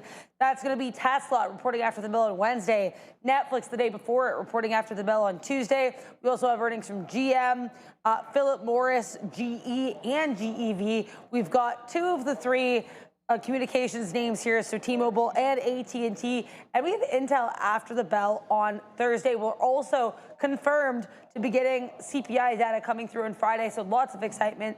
Make sure to check this out on X at TTV Research. It's just been posted, and the daily calendar for Monday is coming out soon. Before we send you back to the guys, we'll take a moment to thank our friends at Woman Boss. Empowered women change the world. You cannot make it happen. The Women Boss trains and mentors women and girls across Africa to lead, innovate, and thrive. Since 2018, we have reached over 10,000 women and girls. And your donation today can launch the next great entrepreneur. Scan the QR code on your screen now and join us in building a brighter future. Back to you. Thank you, Derek. Great cause. This is the chart of Bombardier that in Toronto that Obi is talking about. Pretty impressive. Weekly, but you have to remember. Weekly. Oh, there's no week. It's just monthly and daily. Oh, okay, okay. Like I could go to eSignal or something else, but I'm not going to. Oh, this is the monthly. Okay, that's this perfect. is a monthly, No, but it's perfect. ridiculous. Yeah. But Time frame. at the time that it was a $3 stock, it used to trade maybe 20-cent range during the day. And we had a trader on our floor who had come from, let's just say he had come from a Canadian bank prop desk for 10 years. So look, man, he knew his stuff, and when he was trading Canadian stocks, he didn't mess around. And I'll never forget the day. Like, it's this $3 stock with like a very, very, very tight range, and he's just sitting there. Tesla's starting to move. I'll finish the story in a second. I can talk. I can walk and chew gum at the same time because I finally got that fill up in front of 49. But there's a buyer at 438. Where is that guy? 438.40 or so that was just walking it up. So I don't like that, which means I want to trim if it so much as shakes him a little bit here. All right, so that's the idea. I finally got that fill. I should be moving. I should maybe move the stop. I'll leave it in. It's only about 30 extra cents. So anyways, it's trading in the 20-cent range. It's a $3 stock. And there's a certain dark pool gateway that you can use, and just won't make sense to everybody. But the way that it fills in the midpoint is the larger your order, the better chance you have to get filled. So like if it's what is going on in Tesla? There's a good part of me that just says take it out close to break even the way that this is moving. Right? That is heavier buying than it was before. Yeah, I mean the market's. I know they just ran 39 and came back down though. Yeah, the market's kind of pushing, so it might be a little push of that. We're also we're I'm consolidating. Thinking out loud. 25s. We had this discussion before about moving stops, like what makes you move your stop or what doesn't make you move your stop. And I'm trying to decide if I want to move my stop on Tesla or just let it go. On it. Like that is a reason to get out of Dodge. Where's my fill? All right, there it is. I'm like, why did I not just get filled? And then I just got picked up after. See, there was something distinctly different about Tesla there. And you could kind of see, you could see it in the tape too. Anyways, I'll get back to that story in a second because I want to see what the market's breaking out the high. Where's Nvidia? This might end up being the breakout on Tesla. I can finish that story anytime. This might end up being the breakout on Tesla. Something is distinctly different. Like you go from consolidating, giving yourself like a buck, maybe a little bit more, and now you're breaking out that top. Let's see what it does with the 440 again before making a decision. If it starts, if I see the same kind of price action above 440, then I'll take a breakout. We still have 50 minutes to go in the market. There's plenty of time for a second salvo, which means I can still short it back under 39, or I can go long above. Don't want to diddle at exactly 440. Is that Adara? Okay, Adara. CCO halted here. Clear Channel Outdoor, that is CCO on the NYSE. This one halted amidst reports that Mubadala Capital is apparently exploring buying CCO. So again, yet another potential take private deal happening. This one for CCO, Clear Channel Outdoor. Reportedly, Mubadala Capital considering acquiring this one. They are actually halted to the upside right now, guys, for CCO. Okay, that's on good volume too. I literally wrote that one down because that might be something, especially on Monday as well. Let's be real. Like when they, like to me, anything that cheap, even if a deal isn't really announced, like look at what this is doing. It's just basically holding $1 and is kind of a breakout anyways. So you kind of have the cover of if there isn't a deal, you're going to have like these support levels. This is a stock that ends up being tradable. Sometimes I really like the cheap buyouts because you can do a heck of a lot more with them. Yeah, Tesla, it doesn't want to break 440. I might end up hopping back into this, but I don't want to rush into the trade. Check out AMD right now. Wow, what's AMD doing? AMD is ripping for its highs, like straight line up. Almost at its high a day. So closing pretty strong. I'm looking at the 15-minute candle here as well. Yeah. Pretty aggressive. And something I do want to point out is that we're holding that consolidation on top of that 25,000 here on the Nasdaq, 67 on the ES, and buyers are kind of stepping in across the board pretty aggressively. I'm watching, I'm waiting here. I kind of getting chopped up a little bit on the Apple short as it was slowing down, but here I'm just like, all right, well, it's very, very clear that buyers are stepping in pretty aggressively through these highs, so I'm pretty much going to be more patient. That one there. Carter is saying Circle. Okay, let's take a quick look at Circle gets the square. Circle gets a square. Yeah, I don't know. Let's see what Circle is up to as of right now. Circle, we'll go to the 15-minute chart. Okay, a little bit of green. Is that bidding up as well alongside the market? Okay, maybe a potential push for highs as well. 128, 127.75 is the current day high, and couldn't really get past prior day's close or prior day's lows here on Circle. We know that this thing's been selling off pretty nicely. We attempted to push a little bit higher, didn't quite make it there. 159s was the last prior high. That was pretty significant, and sellers are stepping in since then. Yeah, I like the hold. I like the hold of that prior level here on Circle, but if you're looking for the breakout, maybe that's potentially coming in with this market ripping to the upside on certain names. We got Micron as well. Does this not feel trappish on the market right now? It does feel pretty trappish, man. That's why look at the week short, on the Nasdaq. But, yeah, exactly. Supreme Court says it expects to run out of funding. Oh, that's government shutdown related. No, but look at the chart on the Nasdaq. This doesn't feel a bit trappish. Like just because we broke 25,000, like really, everyone wants to be long on the weekend in here. In here, I don't know, man. It really feels difficult to want to participate Friday afternoon long into this. After, this is what happened the last time we were at this price. All week long, it's resistance. You're buying the top of the resistance on that V. I don't know, I'm pretty skeptical on it. Mike Peter Ryder is yelling my name. Why? What's up? Mike, what up, Mike? You're gonna watch that CCO. Oh shoot, it did open back up. It just opened up like 2 seconds ago. Oh boy. Oh wow. Oh, what the heck was that? Yuck. What the hell is even that? Like it just rinsed 190 to 170. We have that. Yeah, that is hilarious. No, that is pretty funny. But they really rinsed it. Come on, find a bid. This is not as liquid as you think. Yeah, it's trying to find a bid here. This one needs to settle down. Now, the opening candle after the halt is not a place to look for the entry here. I just feel like I'd get chopped up if I tried to trade this. That's not what I was expecting. I was kind of expecting you could open higher, maybe break out too, show some buy. Instead, this is looking like utter nonsense. So I'm going to stay away from that CCO. I'm going to guess, like, to each their own. I just don't really like it. I'm trying to look for. Is that thing continuing to hold? It's trying. I wanted to. $2 could be something. That's what I'm looking at. I'm like, I kind of thought maybe if it could break $2. The halt was at 188. It's not a lot of risk to go $2 break to like 85 or something like that. Might still happen because this is this is the level on the daily chart we're looking at. Look at the $2 level on the daily chart, and there's already a buyer. That's that SOND. But if you look at CCO here, I don't know why that one doesn't automatically link. It's weird. I do have it set up. Yeah, it's 5. My chart's 5. But this is what the $2 level looks like. You already see a little bit of size. Just flash, a 250,000 shares there. It's done 10 million on the day. So there's going to be some size in front of that $2 level. Just keep in mind, if it breaks and you're long at like 1 or 2, if it loses here, you could just be halt down.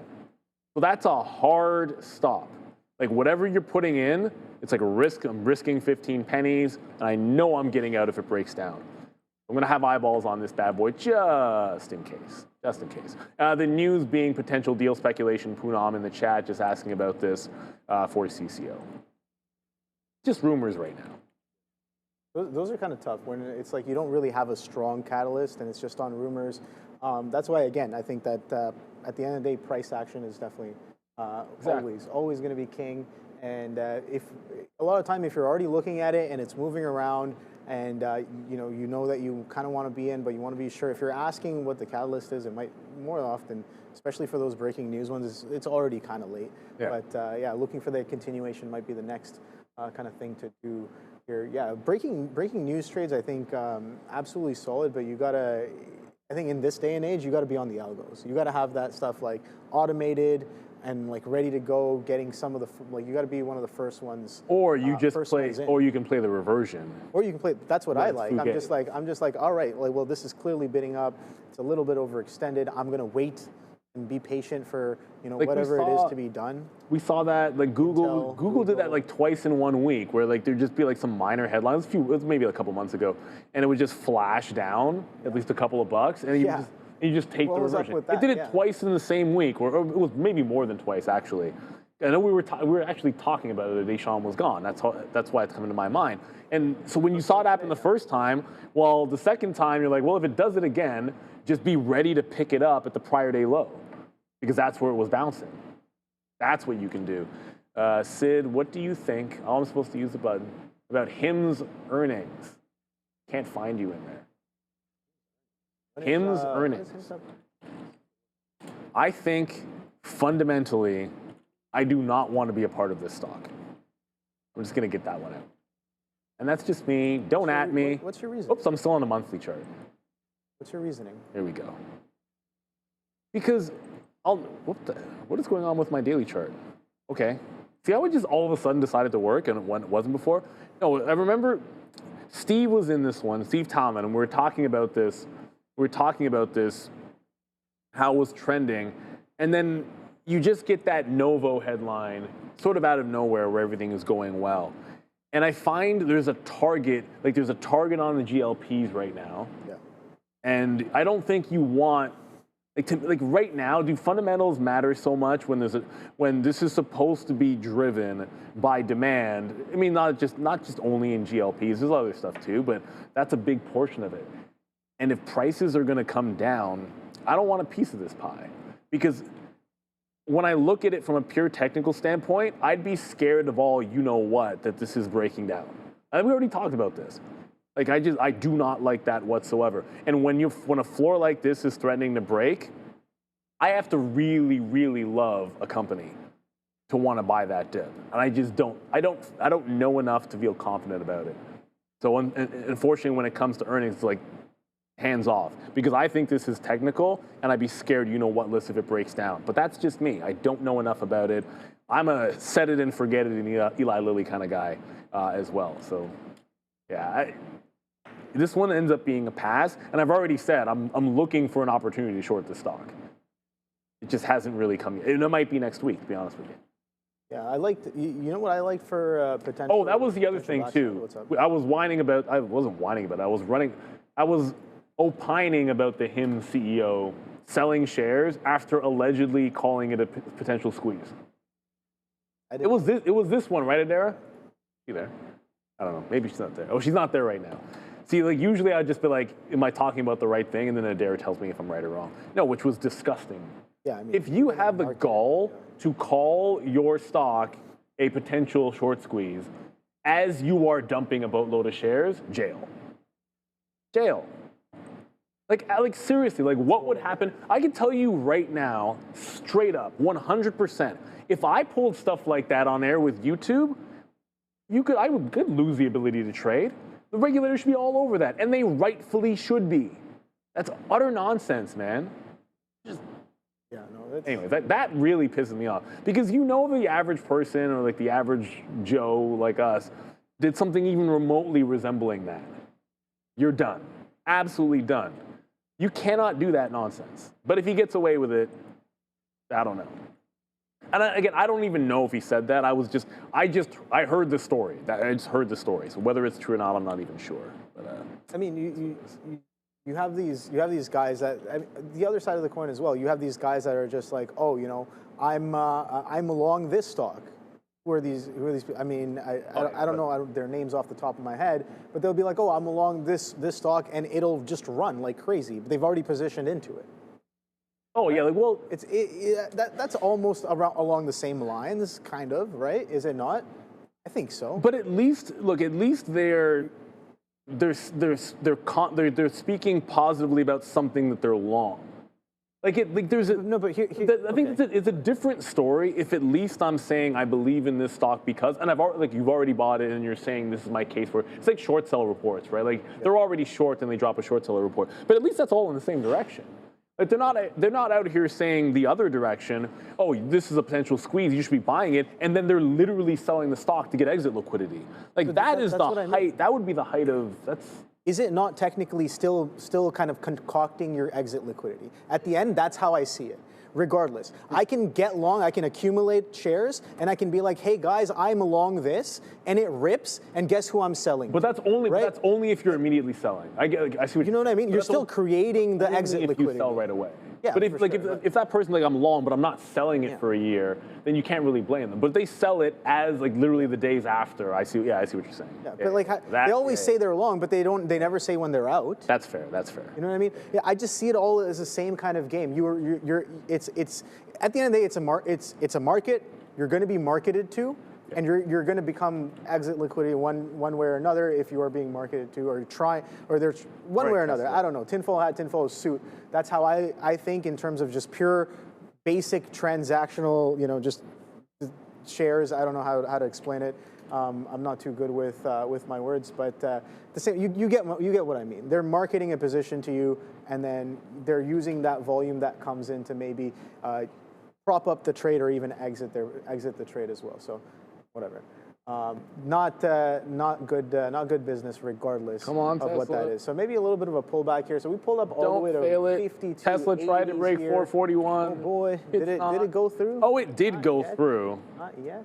I did get triggered.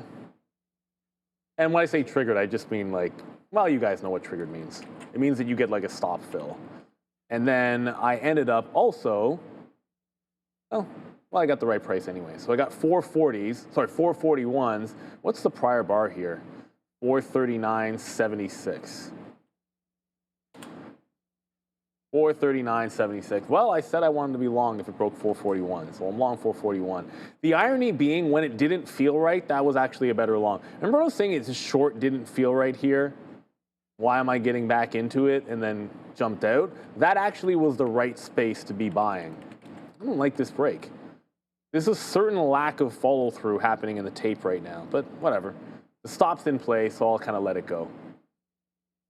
Like I've been saying all week, if it breaks this price, I have to have it. But it's breaking it at 326, which is not giving it a lot of time to work. It's so frustrating. This has looked like the best possible breakout price all week long, and then it's going to end up being a fail in my opinion. But I have to have it. I had to have it. Yeah, I got to jump out of this one. Sorry, everybody. I'm bailing because I can't get trapped. Like, this was the short level this morning, and the way I always look at something like this, like, I never want to have, like, if you got a good trade here, you don't want to fight this to turn like a loss that's as big as what you were shorting. It doesn't make any sense, right? Like, you just got to try to keep it tight. I really want this stock to go. I really do. Trust me, I do. But I'm not going to try to will it into existence by trying to buy this dip in here. The sellers seem to still be winning, man. Tesla, it's just been a 440 short all week. Sorry, everybody. It still seems like it's a 440 short. This is held off for there. We kind of yeah, exactly. Like, it was trying to go. It broke out, grabbed the long, even got to the point where, like, oh, I can get some more because I had some underneath 441s. I took that fill. It never went more than 441.50. Like, 50 pennies was the best, the absolute best on that top break, maybe 60 or 70 cents. So am I really going to lose like $2-3 on it? Nah, that's not my style.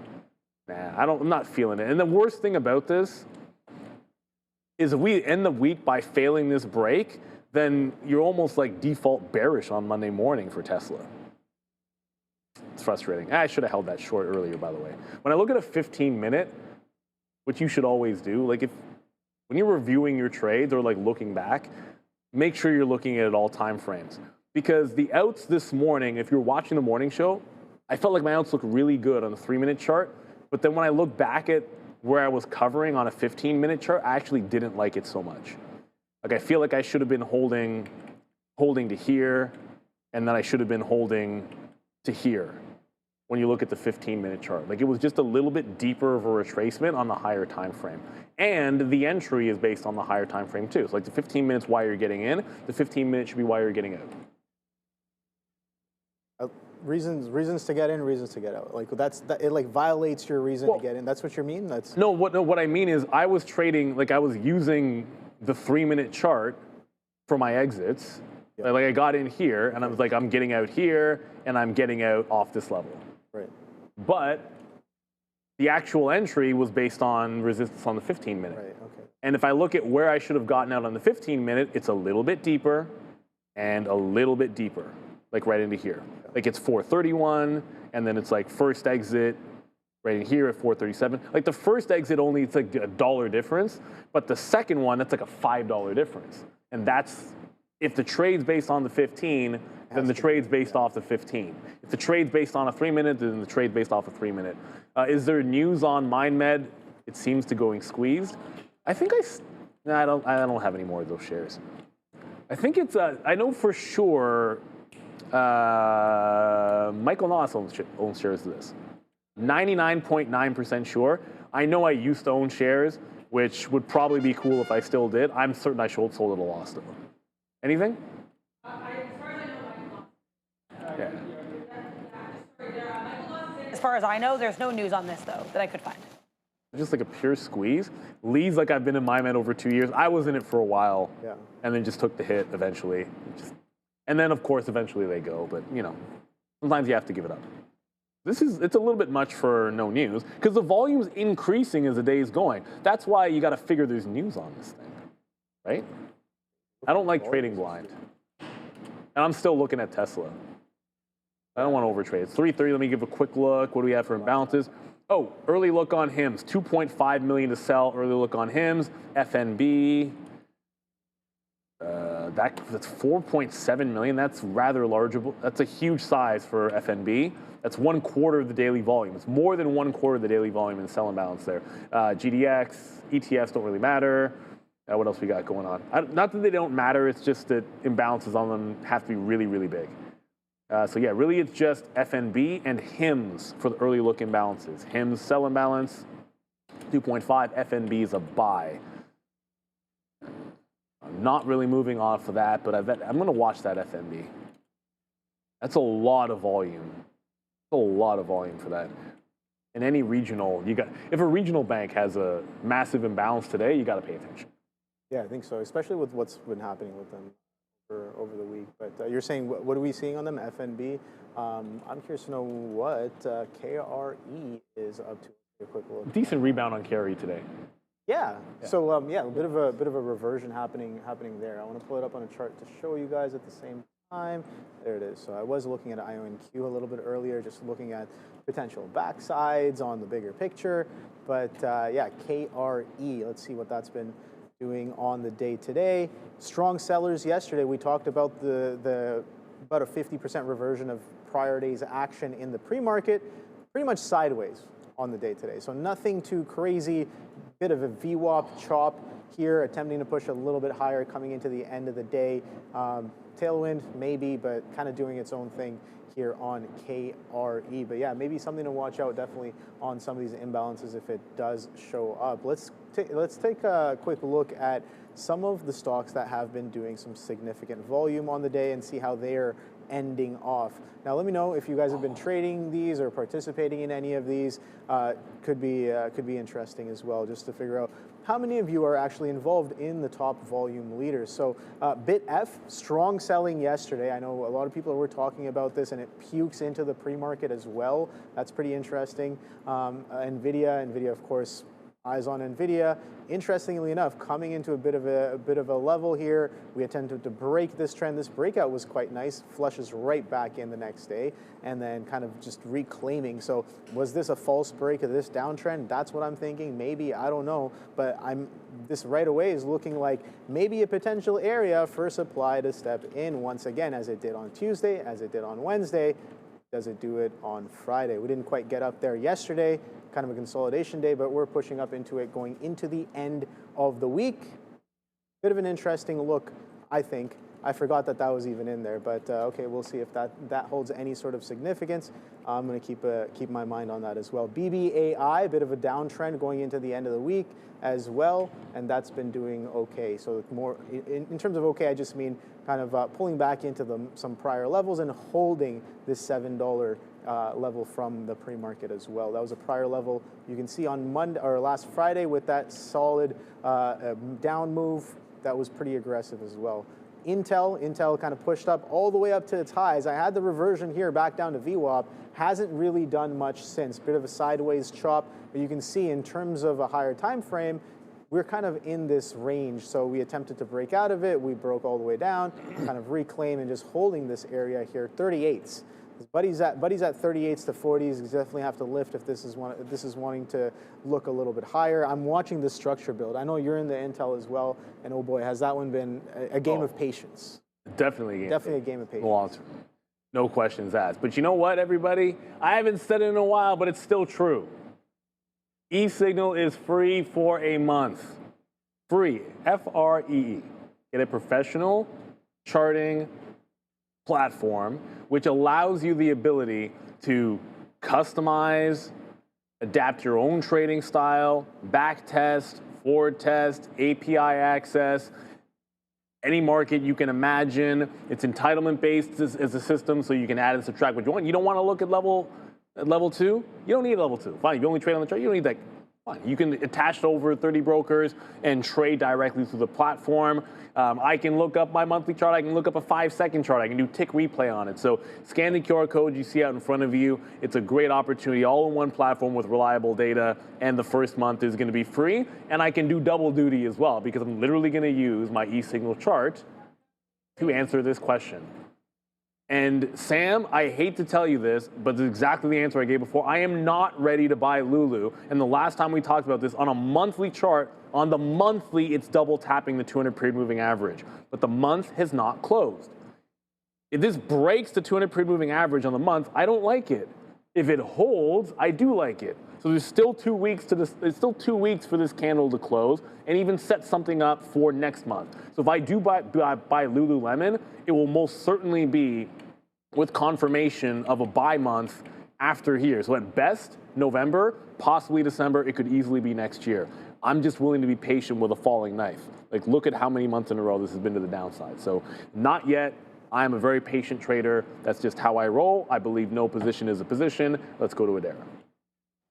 Let's talk here about Tesla. This is unlikely to be super market moving, but I think interesting nonetheless. I mentioned earlier that ISS, not the International Space Station, but a proxy advisory firm, they issued a statement basically saying that, hey, vote against Tesla and their shareholder package for CEO Elon Musk. Well, Tesla just responded in a fairly scathing post on, you guessed it, X, saying that ISS, quote, completely misses fundamental points of investing in governance, saying that Elon Musk has earned this pay package or will earn it if he helps shareholders win big, so that the package is completely fair. And then also saying, I guess they have some issues with arguments that ISS made against Ira Ehrenpreis, who is the chair of the Nominating and Governance Committee and an independent director for Tesla's board. So Tesla defending Elon Musk, his pay package, and Ira Ehrenpreis of their board, ending by saying, quote, vote with Tesla on all caps proposals. So Tesla really trying to get these shareholders' votes here. It is less than a month until that November 6th shareholder meeting, where we will find out if shareholders vote in favor or against this Elon Musk pay package proposal. From what I've seen, all shareholders are very much in favor of the package. Back to you. There you go. RANI, by the way, is halted. It just opened back up. I put it in the chat when this happened. So this was one I was kind of hoping would go again. It doesn't look like we're going to get obliged with a breakout above that $2 level, unfortunately. And then the other one I was looking at was that CCO, which kind of waiting for it to calm down and catch a bid. But calm down, it just still has not caught a bid. So if you're looking long, I just haven't found a long in it. And I wasn't going to pay for shorts to trade it. At the end of the day, I was looking for a long setup on CCO because there was a potential deal in it, ultimately. So with only about 20 minutes to go here, FNB still has an imbalance. HIMS still has an early look sell imbalance as well. As I said, I'll probably have FNB up of those two because, so first of all, they did report, as was mentioned to us their earnings, but it's not moving a ton. And if a stock is condensing and it's got a big imbalance, which is like a quarter of the volume, it's a buy imbalance. Like, it just breaks the top on a buy imbalance. So you might be able to just smack 11s and maybe get 30s, or 20s and 30s instantly. So that's probably what I'm looking at next. I just want to make sure that when I'm looking at the imbalances, right now it's a 4.7 million buy imbalance. It's done 18 million shares. If this goes from 4.7 to 3.7 to buy to 2.7 to buy, well, I'm not going to like the long at 350 MI or slightly before it. But if I see this growing to larger, sure, that's a different story. So I'm going to keep my eyeballs on that. That's what's worth watching for me going into the close. And let us know what else you guys are watching. Like, every single time I look up at the stock visualizer, it's Tesla and Robinhood, as if those are the only two symbols that are allowed to lead the top. And we looked at Tesla plenty, and we certainly looked at Robinhood. And for everyone who's a Robinhood trader, Obi wants that stock to go down. I mean, I didn't say I wanted to do anything. I mean, basically, kind of. I mean, I just said I like the downside potential. I like the potential for a short on it. Has nothing to do with whoever. I don't care who's holding it long or short. That's irrelevant. I know. That's irrelevant to me. Yeah, no, I mean, I explained myself. I could be wrong as well, right? I could very well be wrong. Just like how I've been wrong on this Apple multiple times over and over and over and over again. Oh, yeah. As it just grinds to the upside. Just slow, deadly grind, which kind of just keeps getting me involved, Death by 1,000 paper cuts here. on Apple as it continues to squeeze up. And I'm just thinking, like, what if it was like, oh, everyone maybe expecting a strong selling on the Friday like we have had in the past couple of weeks. But guess what? We kind of did some strong selling this week. We talked about the one on Tuesday, a little bit yesterday as well. Yeah. And if everyone's expecting a little bit of a sell-off today, which I definitely was, we're squeezing up. We have a slow and steady, methodical grind up. Like, okay, maybe I could be wrong. This is pure speculation. Well, no, I was the same way. Every good trade at Tesla 440 was a short. ASTS was an all-day short. AMD was in a short off the open. The market's trending up. Like literally everything I made on today was short, and yet the market's been trending higher. Sometimes you get away with it that way. And like that's my terminology for it. By the way, if you did short. I mean, I'm just going to throw it out there because you're the one that doesn't like Robinhood. If you had shorted the high here at 131, that's also the prior close. Look at that. That actually was a good short, believe it or not. Not that I was thinking short on Robinhood at all. What else we got going on here? Please tell me that, seriously? I keep looking up at it. Oh, at least it was the right decision to get out of it. But this is what I mean. Like on a day where Tesla did this, like, but then why did I want to go long there? It's like, it's a short, try the short there, but then go long as it's retesting top? Nah, fail. 440 has just been a short all day long, or you had to have this one off the open. And to this point, Jaguar Nut in the chat, I should use the tool. Where is it? Anyways, okay, fine, I can't find it anymore. Jaguar Nut was just saying Obi loves to short stocks. I'm going to speak for Obi here because one of the things Obi does best is mean reversion trades. And so the market is generally doing what? Trending up, right? So in a general sense, the market's usually going up, which means if you're a mean reversion trader, you short stocks. Period. More often than not. No, it's in your tool. You can't be a mean reversion trader that doesn't like shorting stocks on a daily. Now, I short stocks all the time. I've never shorted a stock in my long-term account. I don't swing short because I believe in a general sense, if the market usually goes up, then if I only swing long, I'm just by default have a better chance of winning. That's my that's a bulk of my logic why I wouldn't swing short. Doesn't mean that you can't.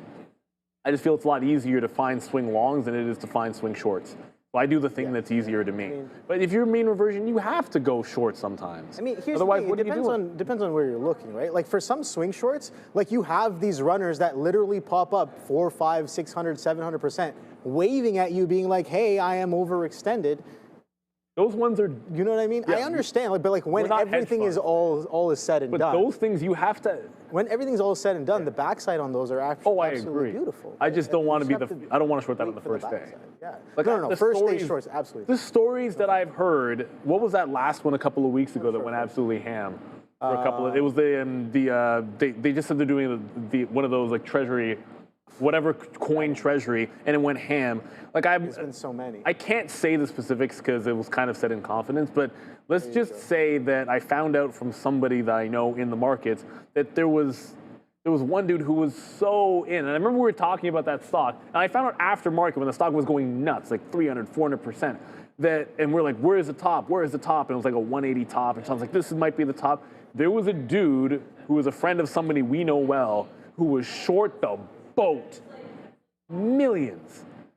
And like the next day, I'm like, it's what they do when it went against them. They just kind of averaged in because they could, because they're rich, because they could. And then, of course, when the back end came, great, they won. But we do that. The average person, you're blown out, you're screwed. So don't do it. By the way, just a quick update.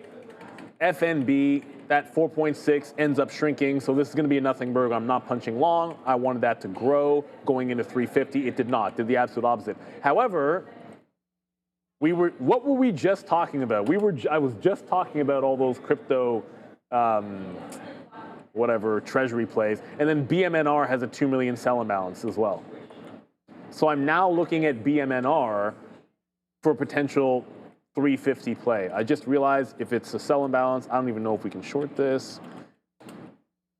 We cannot, so I have to go see how much it costs to short BMNR. Shouldn't be too bad. I think it's probably it's an Amex stock. I think those tend to be a little bit not too bad. Too bad. Oh, shoot, Schwartz, I didn't finish that story. My bad. What's up? I never finished that story from earlier. Which story? The one about the trader on Bombardier. Oh, on Bombardier. Yeah. Yeah. I want to hear the end of that one. It's, I'll squeeze it in really quickly before the imbalances. If you weren't paying attention before, Bombardier is a $3 stock. We had a guy who was a very experienced Toronto trader, and so he aggressively trades Toronto stocks. Let's put it that way. And it's a $3 stock, and there's a dark pool in which you don't get filled in the dark pool first come, first serve. It swipes the entire book for everyone that has an order, preferenced by the larger orders get a bigger chunk. But that's how the book works on the dark pool. Meaning, if you want 10,000 shares of it, it actually, if you put 100,000 in, you might get 10,000 in a chunk, and the larger the order, the better. So he wanted to build a big position and thought, well, he wanted a few 100,000 shares. But I'll just put in like a milli, and then when it swipes the middle, I'll get my chunk of it, right? Because that's how it works on the midpoint. What he didn't know is somebody apparently actually wanted a lot. And so he put in all that extra shares to get the piece of the pie. And then because I'm the risk manager at this time, and I'm chilling, he's inside all the time. And I look over, I'm like, why do we have what in Bombardier? And he just looks over me with this look on his face, like, he has that oh shit look on his face, which he never gets that look. So I'm like, what are you gonna do? It's like, well, hope that there's a dark pool to get me out. Yeah. Wow, that's kind of scary, man. There was not. So it didn't have that happy of an ending because, the only option at that point was, is there immediate I'm screwed. Is there immediate liquidity to get me out in the dark? There was not. Okay, can I just swipe out and take the hit? And he rightfully, smartly swiped out and took the hit. If he did not do so, then he would have been retired very quickly. Oh boy. Because he didn't mess around. He was, okay, well that didn't work. I'm screwed. I have 10 times more shares than I can handle. And if I don't get out right now, I run the risk of death. Not death, you know what I mean. So anyways, he's a really, really experienced trader. Again, the guy traded for like 15 years, but he made one silly mistake and didn't let it ruin him. But he thought he would get cute, and he got burned. And yeah, not every story has a happy ending, sorry. Like, what do you want me to tell you? He got 10x the amount of shares, and it just went in the money for him? It never works out that way, people. No. If you fat finger 10x or get overfilled like that, you're probably getting screwed. Yeah. So just take the hit and get out. Unusual activity. He's a really good guy, too. Funny, he's really funny. Like, everyone loved him on the floor. Do I know this person? No, it was before your time. Okay. This was years ago. Cool. This was at least, it was probably like 7 or 8 years ago, maybe, something like that. Yeah. It seems like going into these imbalances, we've got about a couple more minutes left till these imbalances come out here. And market's pretty strong. And guess where we're closing, Neil? Right at that 25,000. Because of course we're. Dude, Tesla's exactly where it is. Get a little. I was talking about the, little bit of an orbit in and around that area, and funny enough, we kind of revert slow and steady all the way, all day long, kind of revert all the way back into 2,500. Sorry, 2,500, not 2,500. But yeah, coming into an area that's shown us to be both a little bit of demand, both a little bit of supply. We're coming into it from underneath, so curious to know how we're going to act going into the end of the week as well. I talked about some weekly candles as well on a few names. Google looking like it's up there, but the weekly candle on Tesla was the interesting one as well. That one potentially looking to break out that 440 high, man. So I think we're well poised to kind of do that the way it's kind of structuring up into it. But I think that once we do reclaim that, the continuation is going to be absolutely solid. We saw how that continuation through 360s was, right? Strong move, consolidating a little bit higher. Let's see that stair step. I've been talking about how Tesla's been pretty much a little bit of a stair step squeeze over the years, and is doing a little bit of more of the same. I tend to agree with that. Yeah. But I just feel like Tesla, I don't know, I got two. Imbalances are coming in a second. I got 2Q with Tesla. If I just stuck with the idea that 440 was a short, then we would have had another short win, and I didn't. I tried to go long. What the heck? So what the? Okay. Oh, I know what's going on there. FNB, nothing. Plug Power is at 2.8 million. I'm not ignoring this, but I'm pretty sure this is a all-stock deal that's closing. Like one company's buying another, and this is the one getting sold. I'm pretty sure this is the one buying them. I'll double check, which just means it might be a nothing burger, but I'll see in a second. No big cap names in the millions. What did GDX was in there before? Who cares? eBay, 1.3 million to the sell side. That's really not that big of a deal. Where are the big Nasdaq games? Nvidia, only $1 million to sell. Yeah. That's terrible. Beyond Meat is $1 million to sell, but it's also a 65-cent stock, so that's useless. But if you're looking at, I'm 99% sure VBTX is being bought, and the deal closes today, and then it's an all-share deal. So this might actually be worth a look here, but then you have to track the company that's supposed to be buying them. So yeah, it's really just these two big, VBTX and HBAN. So Huntington, I'm pretty sure Huntington's probably just buying these guys with shares, would be my guess. Yeah, I think I'm looking at a few things here, Neil, that I don't know, maybe looking interesting, but yeah, a lot of like, what is VBTX? What are some of these? I don't really recognize. I'm just double checking. FNB is up there. I don't know if that FNB you're interested in FNB at all. No, but that's looking. VBTX is 7 million. That's what I'm interested in. Well, let's see. Yeah, that's exactly what it is.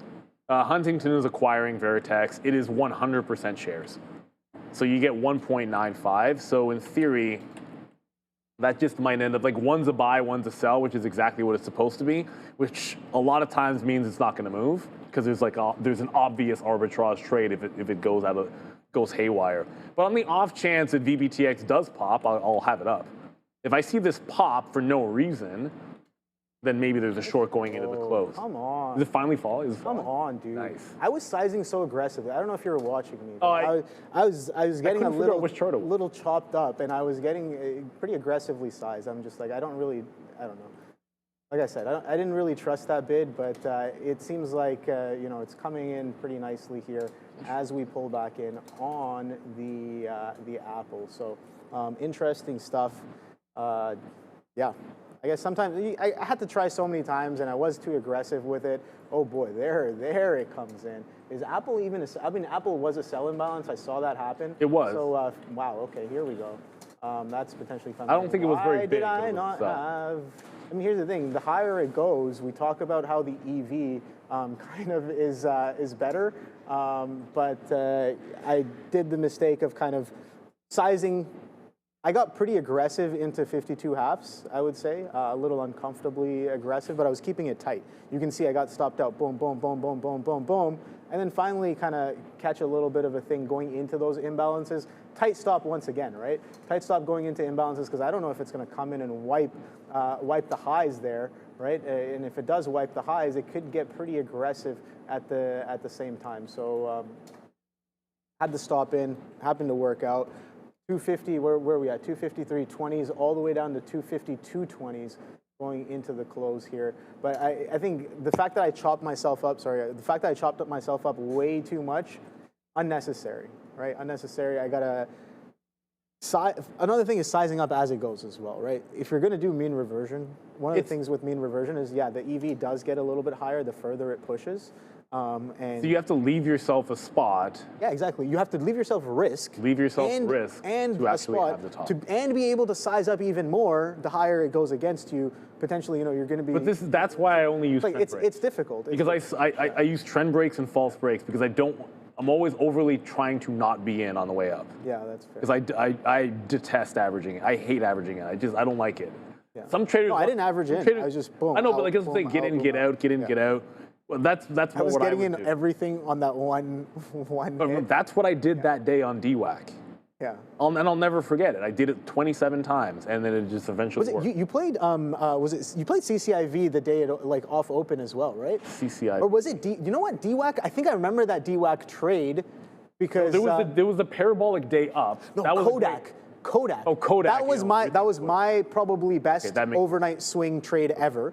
Kodak. I say this story a couple of times, but Kodak, dude. I was just in my backyard just chilling. I had traded Kodak that morning. Kodak had the news of how they already had the infrastructure to have the lab infrastructure to bring drug manufacturing in house. Yep. Right. I remember that. So It had already popped in the pre-market, and it was a beautiful intraday short, absolutely clean, A+. I know for a fact there were large players sitting in this short, swing shorting it. Why? Because it was a perfect setup for the swing short. Guess what threw a wrench in the gears? End of day, around 5 o'clock, I'm just chilling outside in my backyard. Day's done, shorted a little bit of Kodak. I'm like, all right, cool. It is what it is. Got out at the end of the day. I'm not swinging it. Emergency press meeting from the president. Trump comes on the mic. I'm like, all right, cool. Pull it up on my phone. YouTube gave me alert, thank you. He starts talking. He starts talking about, oh, you know, drug manufacturing has to come in-house. I'm like, oh my God, he is going to reiterate the same news that we already knew this morning. And I knew for a fact people were sitting short in this. Yep. I had no reaction other than run back to your desk, max BP, slap that ask. Hands off. I saw it at $7. I got filled at $9. Dude, it squeezed to up through 55 the next morning. I don't know if you remember. I remember. And I saw you trading it, and I remember you trading it. And I remember you went short and you got stopped out. I was like, dude, this guy doesn't know if people are short. There were so many people short, and they got blasted off of the open. It was crazy. See, but that day on Kodak, I had the sense to only short it once. Yeah, but I could understand if you didn't know. Like the DWAC day was different. Oh, yeah. That was just being stubborn that day. I was essentially hammering. That was an epic trade, and I was like, more fuel to the fire because that thing squeezed even higher for the second leg. That's why I love that one quote. It's okay to be wrong. It's not okay to stay wrong. Like, you can be wrong in a trade and just get out. It's fine, whatever. You're a trader, you're wrong, you get out of the trade. There's nothing wrong with that. But you know what else you can do, everybody? Instead of risking your own money, if you're wrong, then how about trading with someone else's capital? Because no more fear losing, no more moving your stop loss too soon, and you can get enough capital to make it worth your time. So aim for bigger profits, not just a couple $100 a month. The revolution is called limited risk trading, and it's powered by Trade the Pool. So how it works is you join Trade the Pool first, hit the profit goal, and keep 70% of the profits. Visit tradethepool.com or scan the QR code nowish for 10% off. Shout out to the team. They were here on Monday. I didn't get a chance to meet them, although we talk to Mitch all the time. And of course, we talk to Steve Tileman, who I believe will be on the aftermarket show. Ask him all your questions. You know what? Oh, how about this? We got a lot of questions about HIMS today. I know for a fact Steve knows what he's talking about technically with that stock, right? I'll give him perfect credit for calling some fantastic longs in HIMS. So he's a great person to ask. And the best thing about it is, like, Steve he's just like us. He'll talk to winners, he'll talk to losers. He'll just give you what he believes. He'll just give you a straight, honest opinion, which is what you want to hear. So for everyone that had questions about HIMS, stick around. He'll be on the aftermarket show and you can ask him his opinion on it. Let's go to Adair. We have some news. Weirdly, not much of a move on this, but keep an eye on Nvidia and TSM. Axios reporting that the companies are set to unveil the first U.S.-made Blackwell chip wafer. So NVDA and TSM and watch again. The companies are reportedly set to unveil their first U.S. Blackwell chip wafer, as reported by Axios. Back to you. Ooh, TSM having another rough day. Another 1.5%. Remember beating earnings? Everything looking good with still e-signal. Everything looking good. Too top heavy, baby. TSM, that's what happens when you're priced to perfection. It better be, and it was still good. I can't even really point to anything that sucked with TSM. But at the end of the day, you got to give it the old 3-day rule. It has yet to find a temporary bottom. Hopefully it'll be 290. You'd hate to see this stock go under, because if this stock starts breaking down, that's not going to be good for, it's not good for any of the chips. Let's be real. TSM loses it after earnings. Yeah. That could be signals of a top. Less than 1 minute to go, everybody. Oh, boy. Where's Tesla? Out of morbid curiosity, you know I have to look at where Tesla is. Just to remind myself, oh, is it back at 440? Okay, now I don't feel as bad.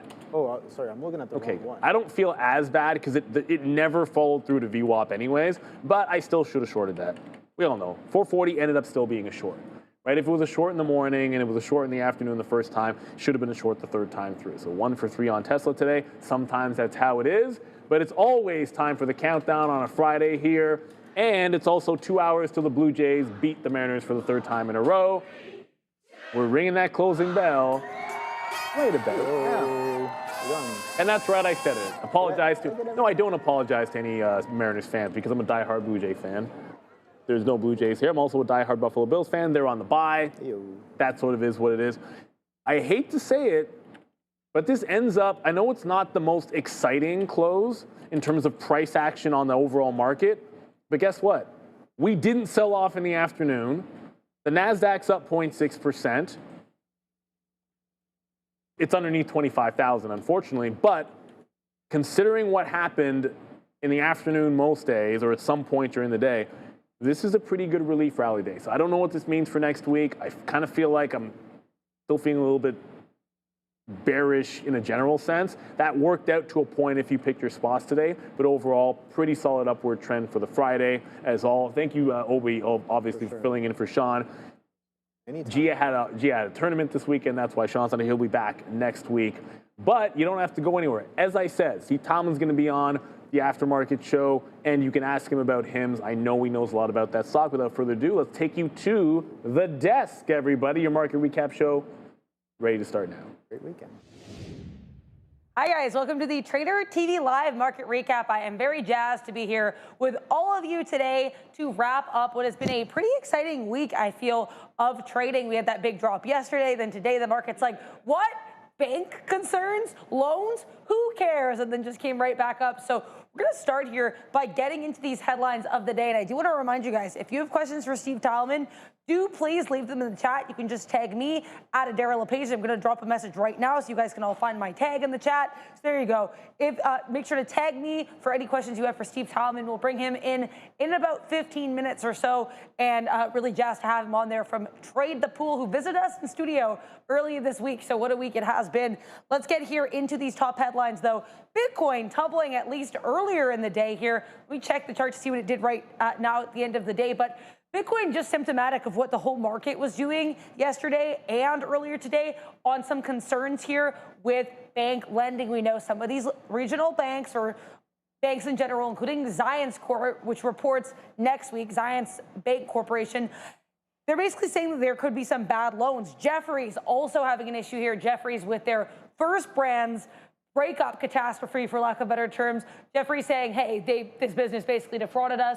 We're going to have to wait and see what all the fallout of that is, but certainly this is going to be a catalyst to watch. Bitcoin, though, rallying quite nicely here off those lows of just below 104,000. Right now, trading around 106.5. Meta with a $30 billion AI deal here. This deal is going to be in the state of Louisiana. That's going to be happening here for BTC. I'm going to make sure I have the state right. Where we go, I believe it's Louisiana. Either way here, good look there for META with another data center. And yes, it is going to be Louisiana. There we go. So that's actually apparently the largest private capital deal on record in history. So great look there. Let's talk here also about Micron saying goodbye to their China server chip business, at least reportedly, according to Reuters. Micron did respond to the Reuters report saying that we're just going to respond to regulatory concerns. So interesting look for Micron. Again, we'll get into these stories in a minute, circle back, but here's just the biggest headlines to watch now. Trump having some pharma deals and some pharma headlines, including one of my favorite sectors to trade, these GLP-1 names. Basically, he did grant a deal for these IVF plays, but at the same time, we have some of these GLP-1s like Novo Nordisk and Eli Lilly trading lower, and that is because Trump said that they're going to try to slash the prices for these treatments. That's part of why HIMS and HERS is trading lower as well, though HIMS and HERS also has its own catalyst with the CEO seeming like he kind of pumped the stock on X and then sold a whole bunch of shares. Pony AI and Stellantis teaming up. Interesting little look. Again, stocks didn't react to this super intensely, but we have Stellantis making a bit of a partnership here with Pony AI's technology for some self-driving taxis in Europe. They're going to start testing this in Luxembourg in the next couple months. Now, F5, this is actually a story from yesterday. The stock sold off yesterday, didn't do too much today. F5 basically fessing up saying, hey, we had a state threat actor, highly sophisticated, breach our system, long-term breach. Not a great look here for F5. Yesterday was actually its worst day in over 3 years. Now, Apple, moving on to the touchscreen side of things, we've seen some AI catastrophes. Let's see if this can be, I guess, a step in the right direction or a tap in the right direction, maybe. Now, Oracle hiking its AI forecast. Yes, that is true. We went from $144 billion in cloud infrastructure revenue for 2030 to $166 billion. That's a $22 billion increase in roughly 40 days. So lots of bullishness here for Oracle's cloud infrastructure revenue, at least from Oracle. Now, last but not least here, AST SpaceMobile getting a double downgrade. Tons of stories to watch today. That is for sure. Someone in the chat here asking me, Go Bills, asking what happened to gold miners today. It does seem like gold in general, much like kind of what we saw with Bitcoin, we have these names that we were interpreting as flights to safety that are now being rocked a little bit. I think also with gold, the fact the market rallied and buoyed so nicely today could be a bit of a concern too. If you were looking for that flight to safety into gold, we didn't really get it because maybe traders felt like we didn't really need the reason for it. That could be part of the move. There was also an individual here from Janus Capital who posted on X, maybe this is not the time for long-term gold holdings. Not sure if that necessarily contributed to the move. It happened around 11 a.m., but still something worth noting there. So let's get more into some of these stories here.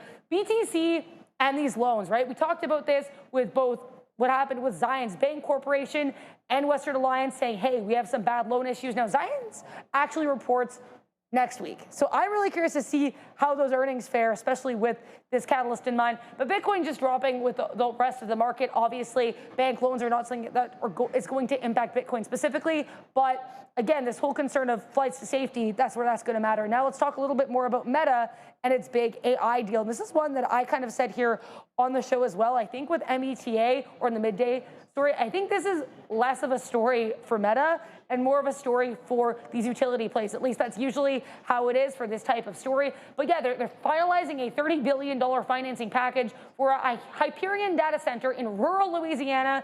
And the financing is going to include $27 billion in debt and $2.5 billion in equity. It's going to be structured through a special purpose vehicle led by Morgan Stanley. So they're not borrowing directly. I think that's the key thing to mention here with META, who's also working on a data center in New York. Let's move on here, and we're going to take a look now at Micron. MU here, MU saying bye-bye to China, but not entirely. Apparently, they're going to stop supplying memory chips to data centers in mainland China, which is interesting, too. This ban that impacted them goes all the way back to 2023. They banned products in the critical infrastructure space, but I guess Micron just couldn't recover after that ban, so they're saying, hey, we're still going to work in China, just maybe not with this side of the business. I guess just deciding that was not quite worth their time or worth their money. Now we're going to talk here about these Trump making a lot of deals in the pharmacy space. Now, Eli Lilly here is certainly going to be on watch because we know Eli Lilly, CEO David Ricks, and Donald Trump have a pretty good relationship. He visited Trump in Mar-a-Lago before the inauguration, and he also, the company was mentioned positively by Trump when he made his Pfizer deal, right? So regardless, Trump is making deals with these pharma names, and he announced more deals with IVF-related names yesterday, but he notably said, hey, we're going to be dropping the prices on what he called fat loss drugs. So that would be, of course, these GLP-1s, chiefly made by Eli Lilly and European company Novo Nordisk. So because it's not American, and unlike Eli Lilly, they're not, as far as I know, doing a huge rush into American manufacturing, Novo might be in more trouble here than Eli Lilly is. So I think that's certainly something to be keeping an eye on here. Again, Stellantis and Pony AI announcing a bit of a team up here. I guess Stellantis is going to pony up some money, no, I'm joking, to help get these self-driving taxis into Europe. They're going to start with Luxembourg, and the project will begin public road testing in multiple or expanding to multiple European cities by 2026. And that is Pony AI's first move beyond Asia and the US. We know they've been really big in Asia. Let's see if they can gallop into a new market. And I think, too, with this deal, one thing you have to keep in mind is Tesla, obviously, is a car manufacturer, much like Stellantis, that has its own in-house robotaxi. So is this going to be the future where car companies are teaming up to get that robotaxi element? This could be a smart play, but I mean, we haven't really seen how it manifests yet for Pony AI, and that I think is going to be key. Now let's talk here about these hackers for F5, because unfortunately, they were able apparently to gain access to F5 for over 12 months. They used a malware strain. Apparently this was linked to China, so there's those concerns as well. International levels of hacking, especially from a country like China that we know has a bit of a rocky relationship with the US, especially as of late. Though Trump said that things are all good with China, regardless, this is certainly going to be a concern. It'll be interesting to see how the company recovers from it if they can. Either way, the stock didn't recover much from it today, though it didn't sell off any more than it did yesterday. Yesterday being its worst daily performance since April 2022. Now, Apple saying, yeah, hey, we don't have our Apple AI yet, no Apple Intelligence quite yet, but hey, we'll give you a touchscreen MacBook. They are, according to Bloomberg here, they're targeting a release window between late 2026 or early 2027. We know Apple's release windows are not always of the greatest accuracy, but that's going to be on watch. And apparently they will be including the next gen M6 chip that'll be following Apple's newly launched M5 series. So let's see how these are received if and when they end up happening. We're going to talk here about Oracle in a little bit more detail as well. So here's Oracle's quarterly cloud infrastructure revenue from Q1 2023 all the way to Q1 2026, though I do feel the need to let you know they didn't start including this on their Form 8K filings until the most recent quarter. So what I have to mention here is Oracle had a nice little pop intraday yesterday and a little bit after market, but it couldn't really sustain the move. If you guys remember their very, very hefty guidance they gave during their earnings report, they said, hey, we expect now even better infrastructure revenue, cloud infrastructure revenue by fiscal 2030. So when I made this infographic, that was based on their previous guidance, which was 144 billion. Now they said, hey, add a cool 22 bill to that, and they are expecting cloud infrastructure revenue at a whopping $166 billion by fiscal 2030. Clearly the market was underwhelmed because the stock sold off today, and as I said, wasn't really to gain any notable traction to the upside yesterday as well when the first catalyst came out, or when the catalyst initially came out. Last but not least, we'll do a quick mention here for AST Space Mobile, getting a downgrade here from overweight to underweight. So that is a double downgrade for Space Mobile, and we always were AST Space Mobile, and these double downgrades are always going to be a little bit more significant because that is a massive change in sentiment. And it's interesting too, they didn't really have any huge issues with the business. They were just like, hey, this thing has done a 324% year-to-date rally, which is eye-popping, and it's probably overvalued. And they kept their $60 price target. So this is not necessarily a bad note, though the double downgrade headline certainly is eyebrow-raising.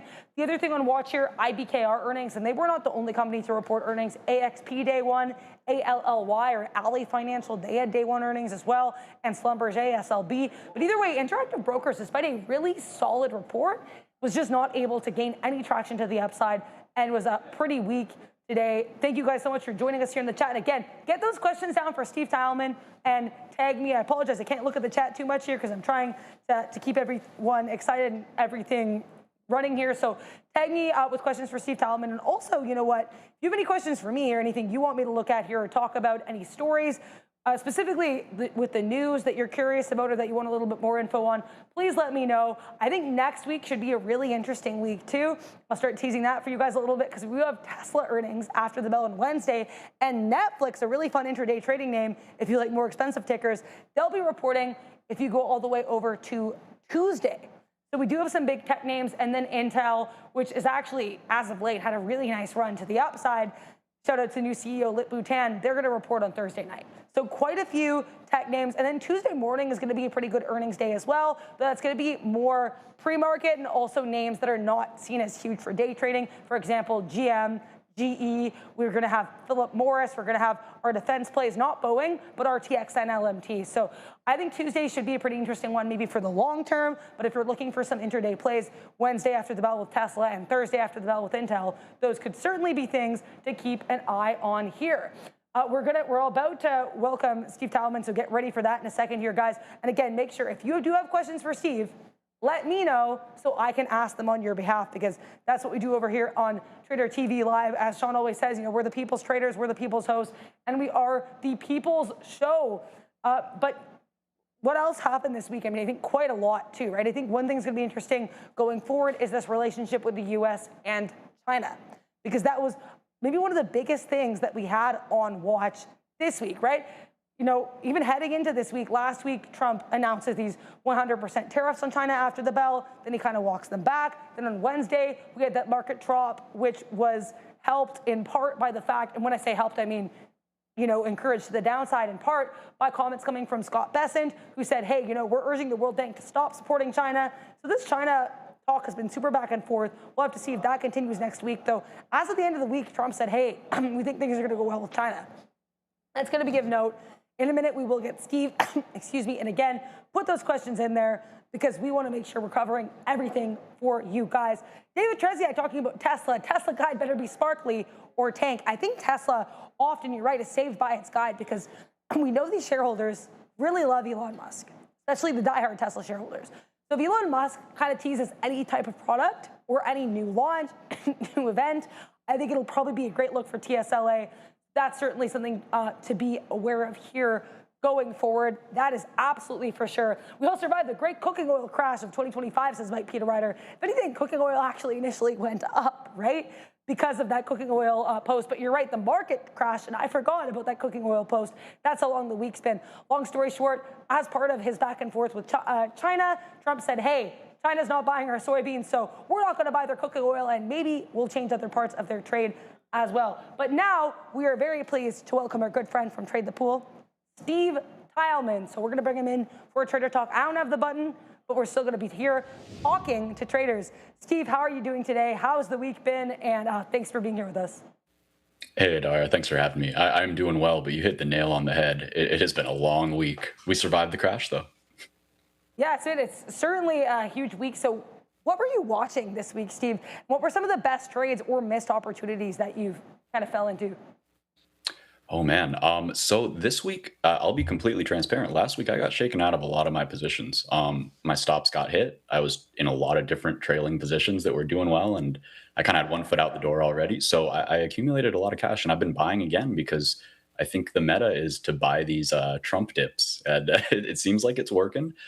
We are on shaky ground, but hey, the best trades for me have been Qs. I've just been trading the indices, and we've been getting really clean morning moves from the gap ups to gap fills to the next target. So I've been just day trading, honestly, for the most part. Kind of boring. I mean, sounds good. We obviously love day trading over here. I do want to ask you about a couple specific sectors or spaces. We talked about regional banks and banks in general. We had tons of bank earnings from the majors and then the regionals here with these loan concerns. So A, were you trading or looking at any of these? And B, what do you see as a technical story for either the sector or any individual names going forward?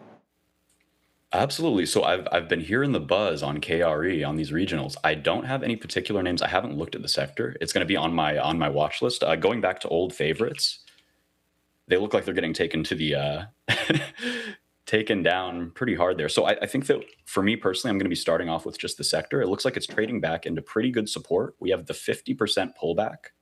Let me hide this for you. The 50% pullback of this major range, and this is being respected as well as this previous low here. So for me, this is a dip to buy if you believe in the narrative that we are going to continue to run it hot, that we're not going to let any silly, geopolitical tensions get in the way of SPY 700. Personally, I believe that. So that's how I'm playing, and I think KRE is looking good here. Yeah, certainly an interesting look for KRE. Now, I did see Alibaba on your chart there. And I know Chinese names, as I just discussed ad nauseum, have been really, really interesting. So with, Alibaba or any of these other Chinese ADRs, given the headwinds here, of course, fundamentally, despite that, do you think there's any technical look for these heading into the next week or even beyond? Yeah, absolutely. I was just looking at Baba, and to me, everybody's so scared about the China stuff, and I understand the volatility, but for me, this is a normal chart doing normal things, trading very, very neatly to our target at the top of the channel, and now just coming back to test some intermediate support here. So if we go to the daily here, we are seeing it trying to reclaim this yellow 21-day and also this blue 9-day EMA. Once it does this, I think it's game on. Until then, I can't take the trade, but this is on my list to go long. I'm still a massive China bull, and I think these geopolitical tensions are buy the dip opportunities in long term. Yeah, really interesting look there. I want to ask you to kind of switch to some audience questions. HIMS and hers, I know a stock you're a little bit maybe infamous for on the show. Neil even mentioned this as well. We know HIMS and hers had a pretty rough day. The CEO pumping the stock on X and then selling a whole bunch of shares. So how do you feel about this name? Is this a name that you're still watching despite, I guess, the past here? Oh yeah, I'm watching it all right. This is one that's been messing with me. So I took a small position here, and it was just the tiniest taster because it looked so scary. And you know when you get such a small amount that it works, and you're just like kind of mad. So I don't know what to make of it. I think that there's a lot of headline risk with this. I've been so busy today. I don't even know the exact news on this. I'm assuming the CEO did something pretty grifty. Yeah, I think I heard something about yeah, selling that's a shares. good way of putting it. So basically, he reposted someone's post saying, "Oh, it looks like a short squeeze in him," and then he did like the eyeball emoji. The stock goes up, and then it turns out he sold a whole bunch of shares. That filing came out yesterday, $11 million or so worth of share sales. So yeah, it did not come off the best, to put it very mildly. Yeah. Huh. That's not a great look. It's just so interesting how technical traders can kind of get an inside scoop on these potential setups. Because I'm not saying I'm anything to write home about, but I was looking for a squeeze here too when it held, and I was thinking, hey, if it goes, it could really go.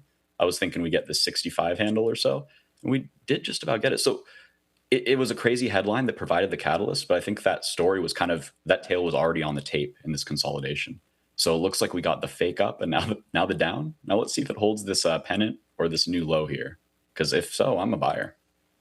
I have another audience question for you, Steve. And guys, if you have any other questions for Steve, just tag me in the chat and let me know. But Go Bills in our chat asking about your thoughts on GLW. Now, Corning could potentially be on watch here. We know Apple's reportedly releasing this foldable product, and Corning is often their glass partner. So yeah, how do you feel about this chart if you have any thoughts here on GLW? Absolutely. I'm glad you brought it up. So GLW, it's an absolute titan. So this is one of those powerhouses that is starting to try to reclaim levels that it hasn't seen since the dot-com bubble. So these companies as a whole, when you're seeing this, there's a big mechanical incentive to get them back up here. We saw this with, not to jump too far around, but with MU is a great example about how price, when it was down at 16, it just surged to seek this level. And that's where we found sellers. So I'd be looking for the same thing on GLW. I'm in this trade, actually. I followed some flow on November 95 Cs about a week ago. And my thesis is that it's going to come up, and you can see this blue level here. If we scroll all the way back, we can see that there is a gap on the daily chart. This is a gap on the daily chart. Can't see on the weekly. But this is where I would expect it to fill. And long-term, this is going higher. This is an amazing company with great long-term contracts with, titans of the industry. Yeah, really interesting look there for GLW. Now, we have a super chat from Ian Rispetto, 199 super chat. Thank you very much for the super chat. Asking if I can ask you about IREN Energy. Oh boy, you just want to hurt me today. This is one that I haven't been in since I started charting it. And I thought I missed the breakout way down at 15. It's an insane story. What can you say? Every bull thesis is playing out beautifully, and it has hit targets that nobody could expect. So now we are in parabolic mode. Nobody knows where it's going to stop. I think long term, this thing is going to eat a lot of other data center plays lunches. I'm not shorting it, that's for sure, but I don't know if I'm buying it here either. What do you think? Yeah, I mean, I think IREN is certainly an interesting look. I think when you pulled up the monthly there, I got a little scared because it's a bit topping tail. But I think too, this one, for those who are not aware, is actually an Eric Jackson play. That's the guy that was super bullish Open Door on X, and he also is involved in Cypher. He just recently has gotten involved in a couple other names as well. So it has the meme effect, I think, for IREN. But I wonder if maybe it's taking a bit of a breather now. So that I guess that's my take here for IREN from a technical perspective. Now I want to ask you too, I want to zoom out a little bit. Of the Meg 7s right now, I know this is kind of a broad question, but maybe a little bit of a fun challenge here. Of the Meg 7 names, which one do you think maybe looks the best right now, and which one would you not touch? The upside anyway. Does Tesla count? Is that still Tesla's a Meg 7? I don't know. I like Tesla here. I think Tesla's looking very good for a long-term push. Everybody is massively bearish even now, and I think it's just beautiful fuel for a major move. If you can tell by my lines here, I'm a Tesla bull. So if Tesla counts, I'm going Tesla. Otherwise, I think Microsoft is really pretty. I think Nvidia is going much higher, but it's a little bit tough right now. And Broadcom, another absolute behemoth there. So I'm just giving you all the answers. Yeah, Broadcom is unstoppable there to the upside. And that kind of reminds me, there's another name in the tech space that's been in the headlines a lot lately, Oracle. So Oracle had that all-time high push on earnings day one like about a month ago, and it's really not been able to sustain. Is this one that you touch right now? Do you think it's kind of consolidating, figuring things out? What's your take on this one? You know, it's an interesting look there.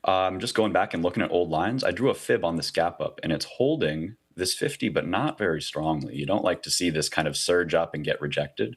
So what I do in these situations is I put on a different fib here with more levels. Excuse me while I change that. Okay, great. So what we can see here is if they're going to sweep a range efficiently and they need to fill it back down here, often they will sweep it over this 0.78. That's like a stop run range where all the bears are going, okay, I'm wrong. It's going to new highs. So I don't like to see the rejection there. And if we flip these, we can look for the target in this golden pocket here and see that it kind of aligns with this previous high. And what's most telling to me is this volume gap on the left side of the screen here. No shares were traded here, and that is a sign that they want to test that. So that is the area where I'd be very interested, about 260 to 275 on Oracle. That's a really interesting look there with the fibs, and certainly something I need to look at more myself, because it's crazy how much those ones line up, especially when you're looking at like the upside. Look at that. Now, I want to ask you too, we're kind of heading into the end here. What stocks are you looking at for next week? What setups are you seeing, or maybe any earnings plays that you're looking at that you're like, okay, I need to look at this or trade this heading into the I got a few on my list. So you mentioned Corning, and another name in the similar space, a little different, but in the fiber optics component of the data center play is this AAOI. So they, like I said, they do fiber optics for data centers. It's a weird chart, but I think it's really constructive and has potential to make a really good push. And today's price action was very, very encouraging. I got re-involved with this name off the 21 here. I've just been finding it a really good spot previously. So I think this one's going to break out. It's on my list. I also like Marathon here. It's a little sketchy on the daily, but I do think that it's cooking a long-term breakout. If we go to, a weekly chart looks a little bit better. We're really testing this level. And if we can push out from this ledge, we should get a nice 28 to 30 kind of look. So these are on my focus list, and I can give you one more here as well. Let's go Wolf for data center. I think this one is just consolidating after the breakout for a push up to 18. This is one that I'm really looking out for next week. Yeah, that's a really good look, and I like the different sectors too that you're covering. Makes sense to kind of have a couple names on watch in each one. Now, Steve, thank you so much for being here with us today. Where can people find you on social media, on YouTube, online, if they want to get more of your work? Oh, thanks so much. Well, right after this, in about 10 minutes over at Trade the Pool's YouTube channel, you can find me, and I will be doing a breakdown of all of this week's trades, all of the successes, and quite a number of failures. So you can learn from what I did right and wrong. You can find that over at Trade the Pool's YouTube channel. And if you like what I do, check me out on Twitter at Steve Teilman, STEVETEILMANN. And there's links to my Discord server there as well, where I'm always hanging out. Awesome. Yeah, definitely make sure to check that out, guys. And thanks again to Steve Teilman, analyst at Trade the Pool, for being here with us. Happy Friday. Have a great weekend. And thanks again. Thanks so much, Adara. Have a great weekend. Thank you. That was Trader Talk here with Steve Teilman of Trade the Pool. Thanks again to him for being here. We only have a couple minutes left, guys, and I do want to really quickly here address a question. William Knight asking about airlines. Yeah, I think with airlines here, it's a little hard because they either all just reported or they're going to report. I'll take a quick look at some of these like UAL. We'll take a look at the daily chart here, just because I think it's a little bit easier when you're looking at a name that's already reported and you don't have that earnings risk. UAL, this daily chart, is just like a beautiful uptrend in my opinion. Now, maybe you're a little bit of lower highs to be worried about, but that uptrend is certainly something on watch. So I think as of right now, I know you asked specifically more about the sector, William, but I think it might be more on a case-by-case basis, or I guess that stock-by-stock basis for the time being. And I say that solely because they are in the midst of earnings season. We'll get both LUV and AAL reporting before the bell on Thursday, and then ALK after the bell on Thursday. So at this point, I'd probably look at it name by name, but either way, I think that the sector is certainly going to be pretty hot. So before we let you all go to hopefully enjoy a very relaxing and hopefully not too cold weekend, we're going to go over these stories one more time. Bitcoin breaking back below that 108,000 level, and the market getting a little scared here about these loans. Meta striking a massive deal for an AI Louisiana data center. Then Micron saying bye-bye to their China server chip business. That is a tongue twister, though they will still be working in China. Trump making deals and taking names here with the pharma space. Good look for IVF, but today, not a really good look for Eli Lilly and Novo Nordisk. Pony AI and Stellantis teaming up, raising questions about what will be the next company in this space to maybe do an autonomous driving related deal or pivot. Then we have F5 with that hacking. Again, this happened on Thursday, but certainly something to be on watch in the future as they unveil that a state actor did hack into their servers, and it was a prolonged hack as well. Apple saying hello to the touchscreen space, and hopefully at some point hello to their Apple Intelligence. Then we have Oracle, again, hiking their forecast, not only for their cloud infrastructure revenue, that was the most significant, but also for their revenue as a whole. And then AST Space Mobile getting a double downgrade, so tons of catalysts and watch, and I'm sure there'll be a whole bunch more next week. Thank you guys so much. I'll do a really quick roll call, so get your names in that chat. Thank you to Mike Peter Ryder, Fohammer, TH, Mike Peter Ryder, again here, Meraki's, why not? David Treziak, guys, get your names in there if you want to say hello. We have Brown Lightning in the chat. We've got Streamlabs, who will always shout out even though it is a bot. Thank you to Doc Demorier. Thank you to QTrader21, Ichiro, Schwans, RS, Ben. Hope you guys all had a really fun time. I had a lot of fun being here with you guys today. Thanks again to Steve Talman of Trade the Pool. Thank you to Michael Noss, killing it in the morning. Thank you to Sharif and Brendan killing up here with the news. Then we had Sharif and Joe in the midday. We had Obi and Neil holding it down there in the main show. We'll see Sean again on Monday. Thank you to Fabian, Ramin, and Andre over in tech. We've got Mark, Rob, and Randy, and Russell working in the back. And we have all of you in the chat. We're so grateful here to be with you guys every single day. But guess what? This week is over, but the market is going to wake up again on Monday, and it's going to be popping. So make sure to join us 8:30 a.m. bright and early. Don't be late. See you guys soon.